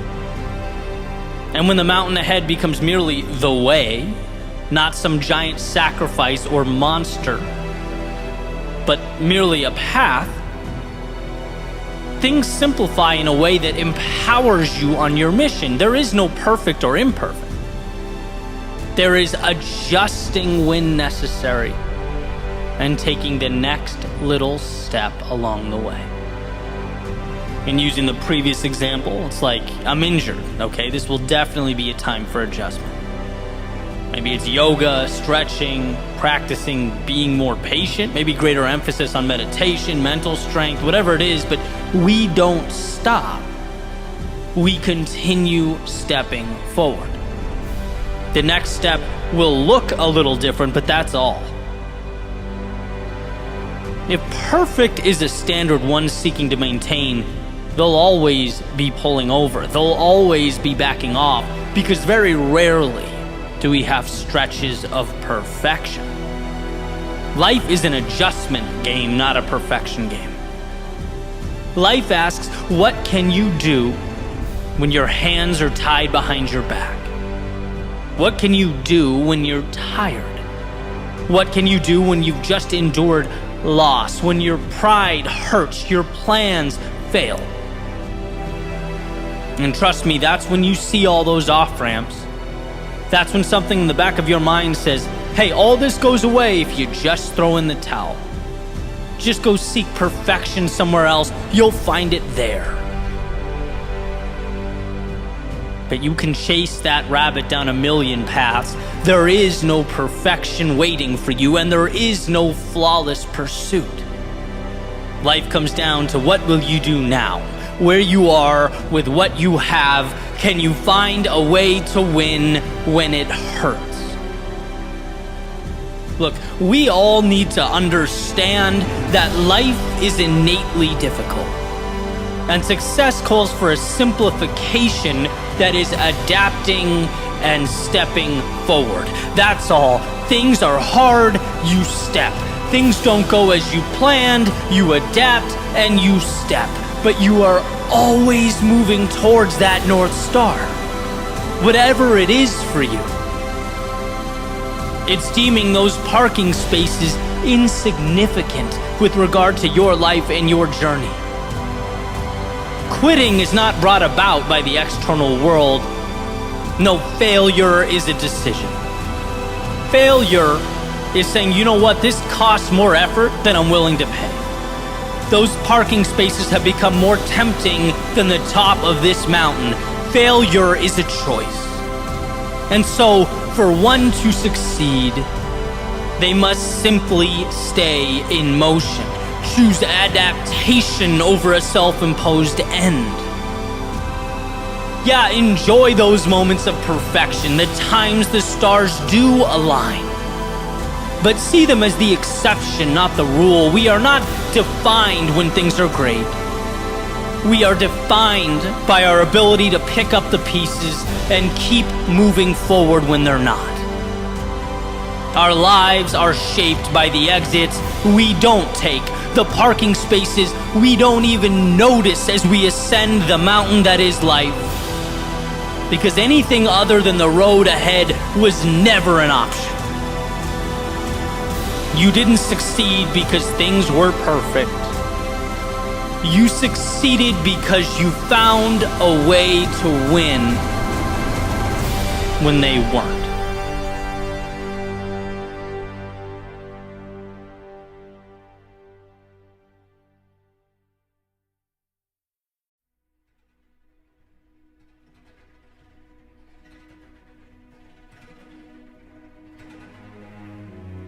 Einstein said imagination is more important than knowledge.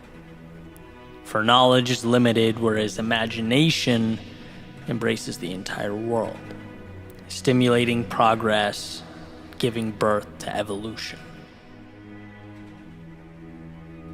There's a distinct difference between today and tomorrow, the real and the so-called imagined.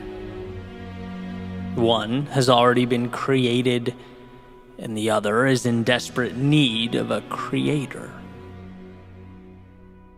And see, until we learn that we can be proactive in this regard, imagination doesn't mean much. It's just a car without wheels, plane without wings. It's more of an escape than a bridge to something better. But once we realize how much control we have over tomorrow, we become, in our own right, creators. Not just waiting to read and react to stories already written and handed down to us, but possessing this incredible ability to pick up a pen and craft something new. Become agents of change.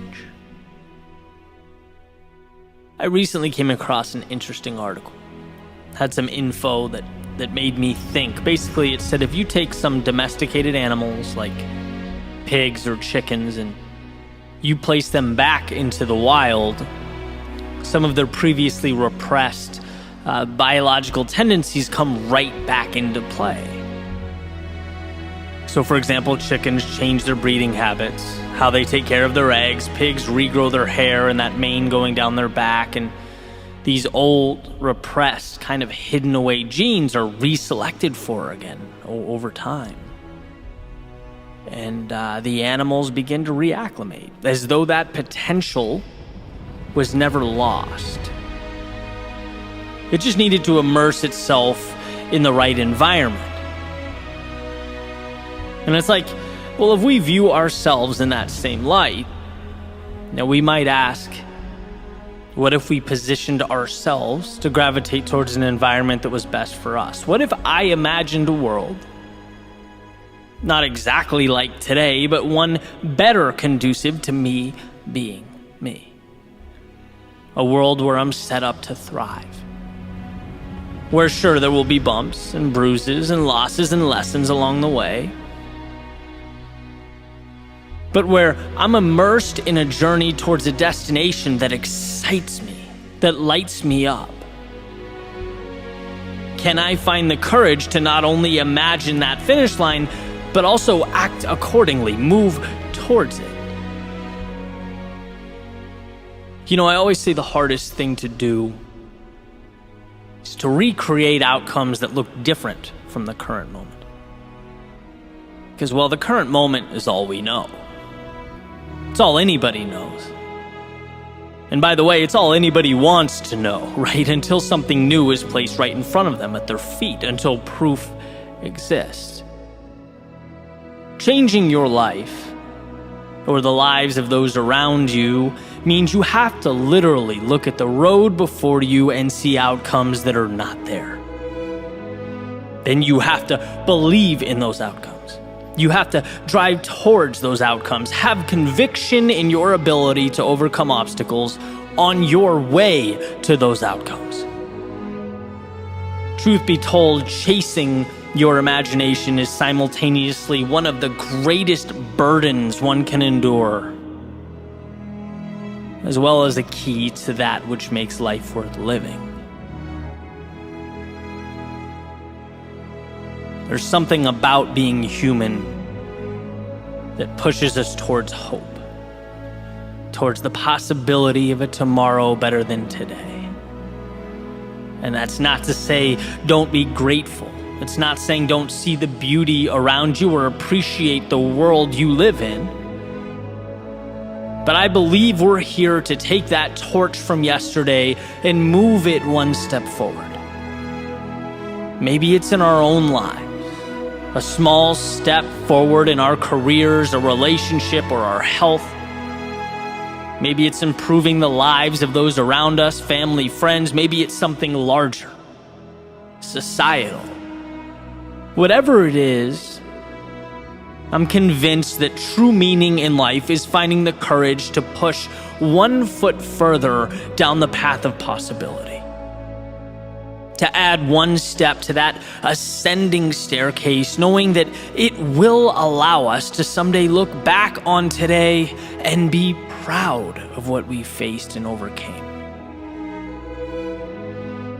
And as I wake up and I look around, I think to myself, that has to mean cherishing the ideas in our heads. It has to mean we understand the power of our instincts, of our beliefs, of hope. It means understanding that it justifies all the hardship that comes with taking those ideas and giving them life. Because everything around us was built with the courage to take little nothings and make them something. And when we're lost or feel alone or for one reason or another forget that, we need to remember that right now is not forever. It can't be. It's a stepping stone to whatever you decide tomorrow is. And that goal isn't perfection. You don't need all the answers. You need the courage to take one little step in a new direction, to write just one sentence on a brand new page. Because that imagination is not fiction.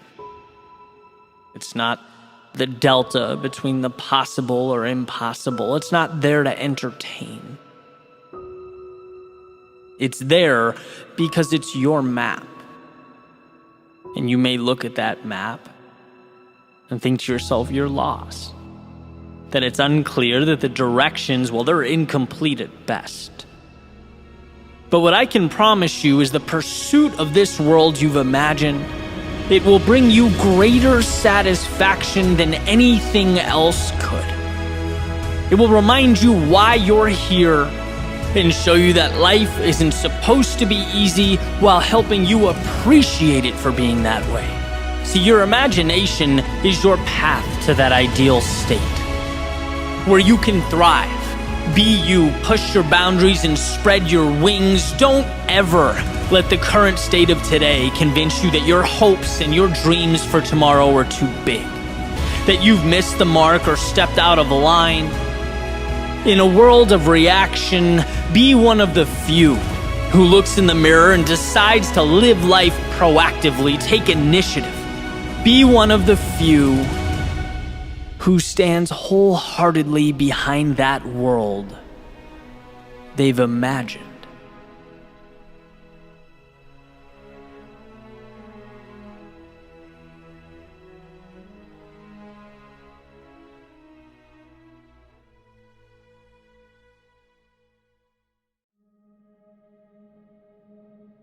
We sat around in a circle on a beautiful fall morning to build dream catchers. Something, to be honest, I never saw myself doing in a million lifetimes. The feathers and strings and beads and glue stretched out on a blanket in the middle of the circle. As we built, we took what we needed piece by piece. And it's safe to say, mine was far and away the least, let's say, aesthetically pleasing of the group. Black and bright yellow string wrapped around the top, above which an assortment of random beads sort of dangled carelessly below. It wasn't the most beautiful dream catcher ever made, but it was mine. After a quick Google search, I learned that some Native Americans believe that the air at night is filled with dreams, both good and bad, and that the purpose of the dream catcher is to protect from the bad ones, the nightmares and the evil spirits. Interesting, I thought, putting it away, expecting that to be that and life to move on. But a few days later on the flight home, I got up mid-flight to grab a charger out of my carry-on overhead. And in the same side pouch was, you guessed it, that little black and yellow dream catcher. One of the dangled strings had snapped.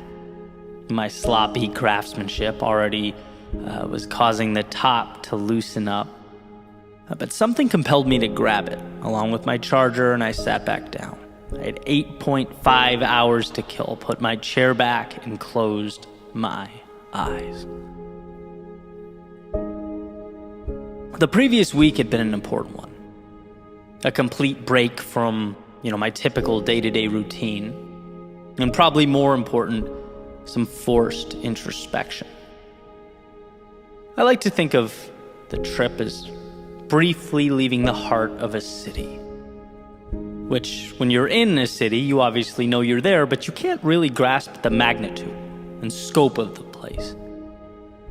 Not until you leave it and see it from the outside. The gorgeous skyline with the lights and buildings that extend into the clouds. A picture you only get from a distance. That skyline from 5 miles away just doesn't feel like it could be the same place you live in. You navigate every day street by street with car horns and cafes and people talking, coming and going. It just kind of flips life upside down for you. It presents new perspectives and questions, and I felt like that's what I'd done. Stepped outside that metaphorical city. And I'd picked up a solid handful of new questions. There were plenty of firsts for me. Met some incredible people, tried new things, went new places, explored new foods. All made me realize that, my worldview had slowly over time, as tends to happen when unchecked, collapsed in on itself. That there was so much more, so much hope and opportunity, so much left. To the extent that the flight back didn't feel like the end of a trip. It felt like the beginning of something new. Like I wasn't leaving these things. I was taking them with me. But here's the deal. Beginnings only matter if you make them matter. Things only change when you make them change. When I was in junior high, one of my teachers would sometimes joke that the road to hell is paved with good intentions. Half serious, but the point is important. It's not what we intend to do. It's what we breathe life into. It's what we allow to take shape. Let's say that little dream catcher in my hand was a magical entity that sucked out of the sky all the bad dreams and nightmares and left me with only the good stuff. Let's say it was the gateway to all that was powerful, meaningful, and important. Because removing what I don't want is critical. But what I'm then left with is mere opportunity, not guarantee. Dreams are only potential, and life is only what we make it. So growth must be a team effort between me and this little black and yellow defender of worlds, watchman of the night. A duo. And we agreed. It reminds me of what truly matters, and I show it that I'm not afraid to make something of what remains. Of those ideals granted passage to the space behind my eyes. I have to live up to my end of the bargain. And sure, it will be messy at times, shaky, sloppy, ungraceful. But that isn't a problem. It's par for the course. Plus, my lack of elegance will get no sympathy from my unraveling black and yellow ball of string and disordered beads. Right? The goal is not perfection. It's organized chaos.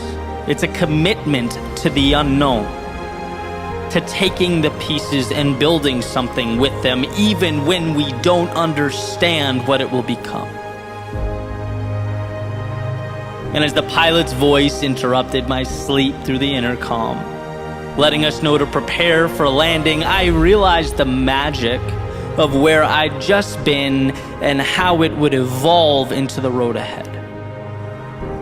That when we know in our hearts life is pointing us a certain direction, when we've separated the good dreams from the bad, we are halfway there.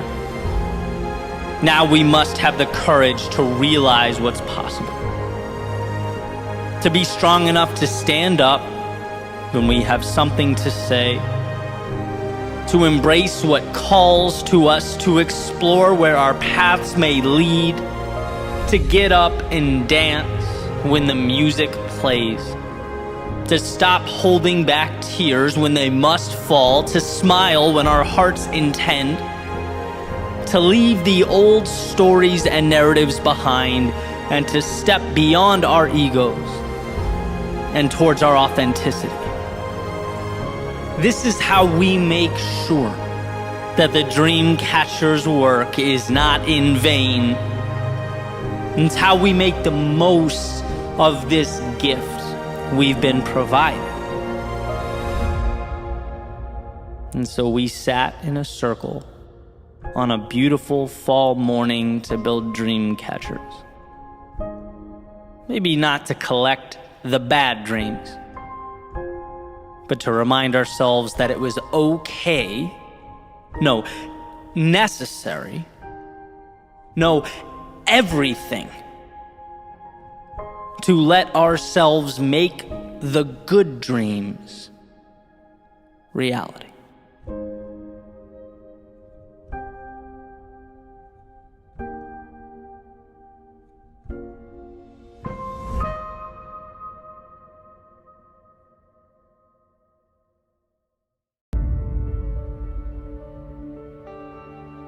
There's a quote from George Eliot that states, "It's never too late to be what you might have been." And see, that ability to separate the stories of yesterday from the stories of right now will always be what determine your tomorrow. I'm still searching for the best way to really articulate this message, to emphasize just how precious this moment right now could be. If only we decided to make it so. If only we recognized the power in choosing to begin again.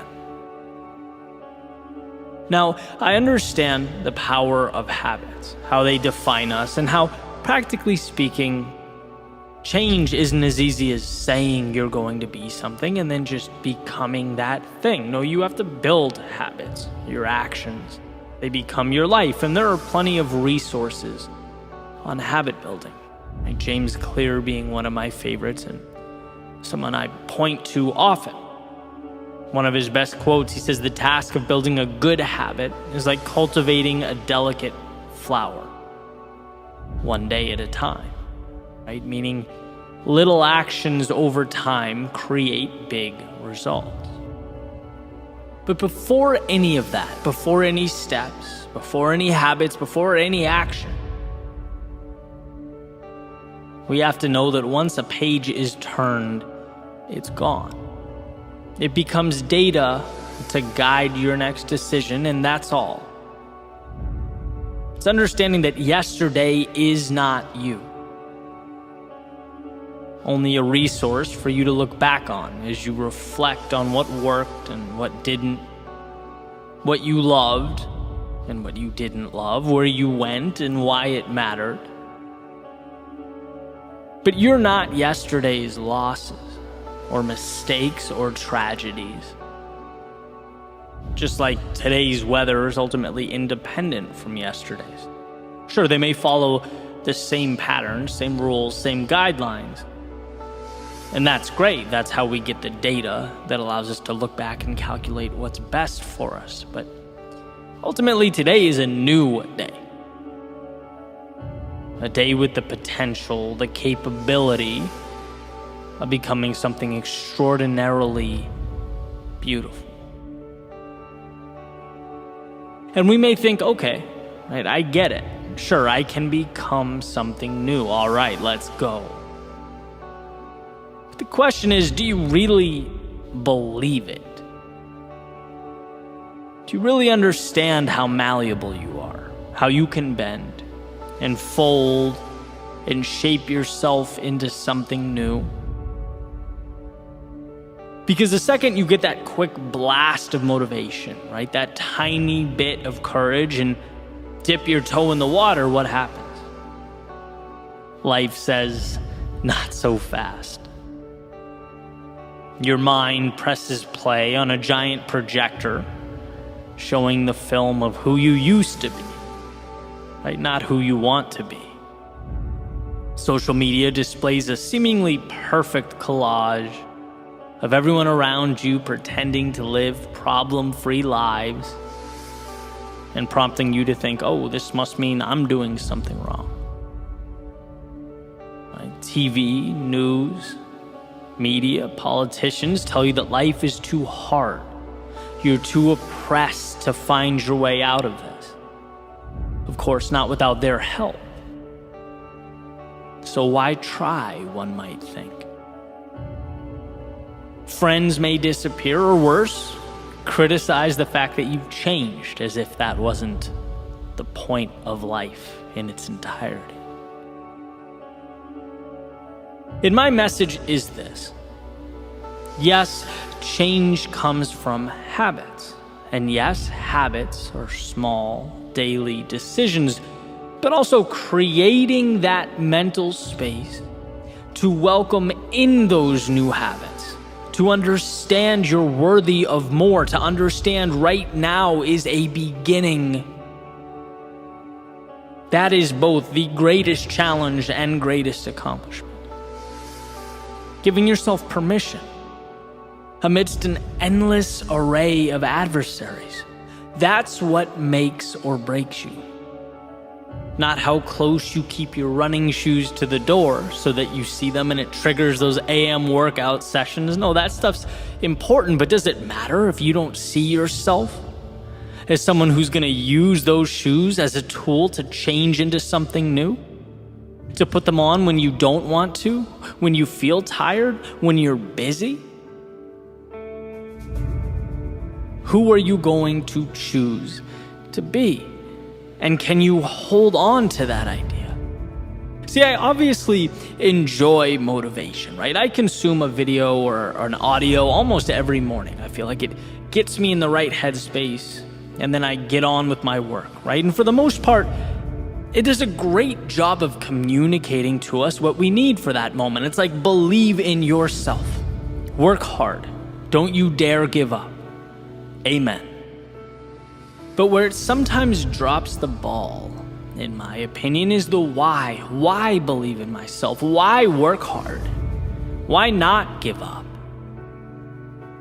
And the answer is because we are these incredibly gifted beings with the ability to change and adapt and grow, but are confronted with a world that wants to tell you no. Change is immediately met with resistance, as if it prefers life at rest. It begs for stagnation. And you even thinking that you can rearrange the order of things shakes life at its foundation. And when we feel that, there's a default uncertainty, a mini panic. How can something be right when it just feels like every move forward is a right hook to the face? Like we're constantly pushing into the headwind. I'll never forget, it was almost 2 years into my journey as a speechwriter, a YouTuber, a content creator, right? 2 years since I left my job. And I felt guilty taking an afternoon jog. It felt like a luxury I wasn't entitled to. Something that minimal. It took time for me to stop thinking about that and enjoy it. That's how crazy it was. Something so tiny and insignificant. Now imagine the weight of the big things. With change, the hard thing is the right thing. That's a tough idea to put our hands around, to hold, to embrace. What we least want to do is so often what we need. But as Campbell says, the cave we fear holds the treasure we seek. As Peterson says, the dragon protects the gold. Jim Rohn, the winters of life give way to the springs and the summers. Nietzsche said there's no beautiful surface without a terrible depth. To become who we might be hurts. And I'm not sure why it has to be this way. Perhaps a test to weed out those who don't really want it. Or maybe it's what we learn when we leave the pieces of ourselves we no longer want behind. Or maybe it's because without that fight, without that suffering, evolution just wouldn't mean as much. But the climb, it creates the view. Regardless the reason, I hope the point comes through and it comes through loud and clear, and not just now as your alarm clock goes off and you're looking for that extra push to get up, but tomorrow, in the morning after that, when things become a little bit harder and the finish line feels a little less real, a little less visible. The person you hope to become is as real as the present moment. It's as real when you're excited and motivated as it is when you're discouraged and down. But look around you and understand that as counterintuitive, as crazy, as frustrating as it might be, the discomfort and uncertainty does not mean you are lost or you've wandered too far. It means you're right where you need to be. It's the little price to be paid every day for monumental change. So as you look out your front door, know that more does exist. Know that it will demand more of you than you've ever given, and know that you are capable of not only meeting but exceeding those demands, and that it will be the most rewarding, incredible, meaningful journey of your life.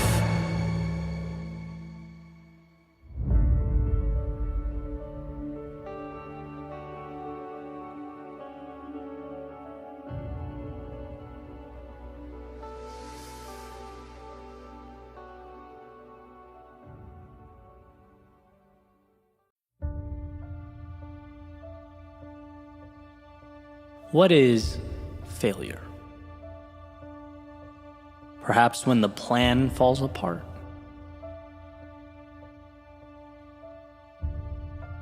Maybe when the project results are underwhelming.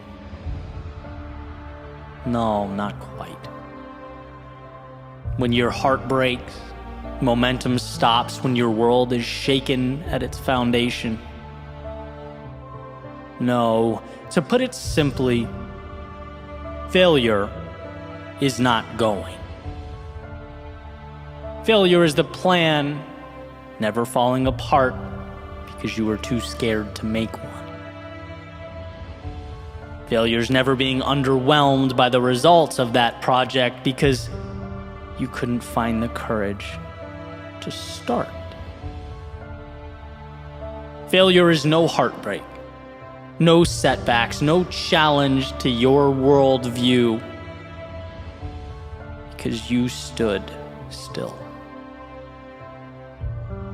I see life's disappointing occurrences as a sort of transaction. Some temporary discomfort in exchange for the very wisdom you were looking for, placed in the palm of your hand. You endure the pain to get the answers. You accept chaos today in exchange for the map that enables you to navigate the terrain. How can something be a failure if it places you right where you need to be? How can something be a failure if it brings you closer to the life you dream of? Maybe we don't look at life as failure versus success, but rather as being stagnant versus being in motion, immobile versus mobile. Maybe it's that simple. If you are moving, regardless of how fast, you're giving yourself a chance to overcome, to collect wisdom and pick up armor. You're giving yourself a chance to be more tomorrow than you are today. And that means we stop accepting the notion that we are standing still for our benefit, justifying that we're only stationary because we're waiting for the right moment. We're here because we need this to be perfect. No, there are a million different ways to get what you want out of life, a million different paths to get you there. None of them require standing still. I already cringe at the amount of time I've wasted waiting for the right time. How I would sit on releasing this or starting that. Oh, it's because I'm a perfectionist. Only to learn that perfectionism is really just fear in disguise. You can sit there and wait and refine and refine and refine. But I'll tell you what, the one who moves, who creates, shares, collects feedback, adjusts, and repeats will have achieved that level of quote-unquote perfection before you feel prepared to acknowledge and share your prototype. It was simply by going that evolution took place. And it took me a long time to grasp this, to understand it, and a part of me didn't want to believe it, as I found it inherently uncomfortable. But life rewards the bold. It always has and always will, calling for a sort of calculated recklessness. Great things are achieved by doers who can put their egos aside and let the world humble them on their way to the next attempt.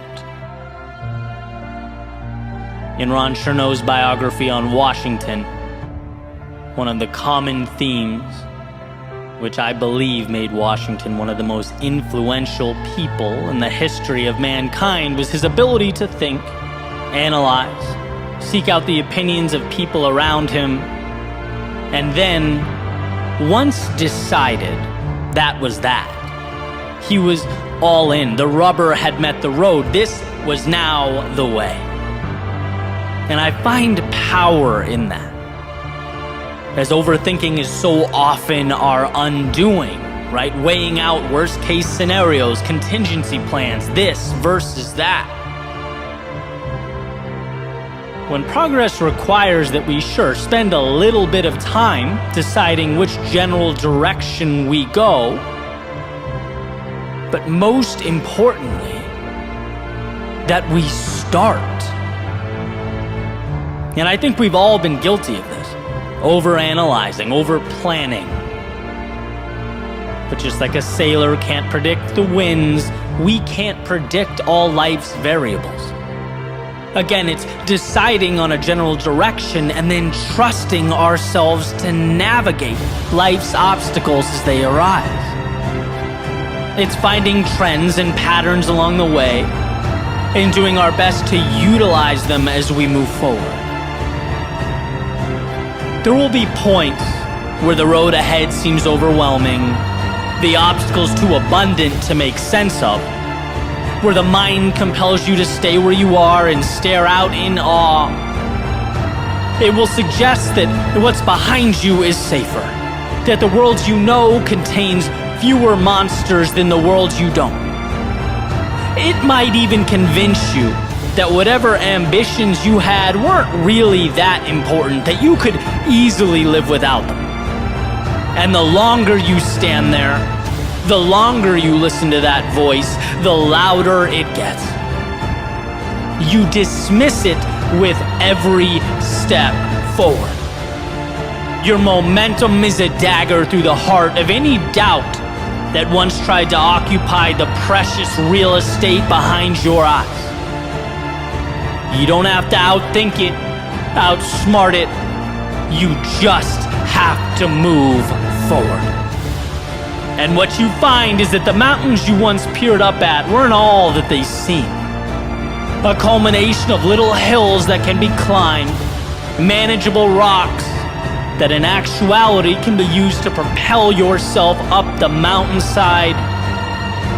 There was never a perfect path up. No magic transport to the summit. You might even think to yourself, what a shame that so many are still on the sidelines, waiting to devise their perfect approach, making plans and drawing maps. But that's not how any of this works. To win, you go. To make progress, you move. Knowing full well that you'll find your dead ends. You'll spend time and exhaust energy going down certain paths that don't ultimately lead you where you wanted to go. But what a gift, the ability to reverse course and take the right at the fork instead of the erroneous left you previously took. Your errors are not permanent. Your errors are correctable. Stagnation is what's permanent. Wishing is permanent. Someday is permanent. But right now, that's pure value. So next time you find yourself looking out, as we all do, remind yourself that there are many ways to transform your reality for the better. Many paths to the mountaintop, but there is only one way to assure you never get there, and that is standing still. So trust yourself to figure life out as it comes, to take the pain and extract from it wisdom, to find the strength beyond the uncertainty. Life is giving you everything that is required. Not some things or a few things, everything. All it asks of you is that you dismantle the delusion of perfection and begin.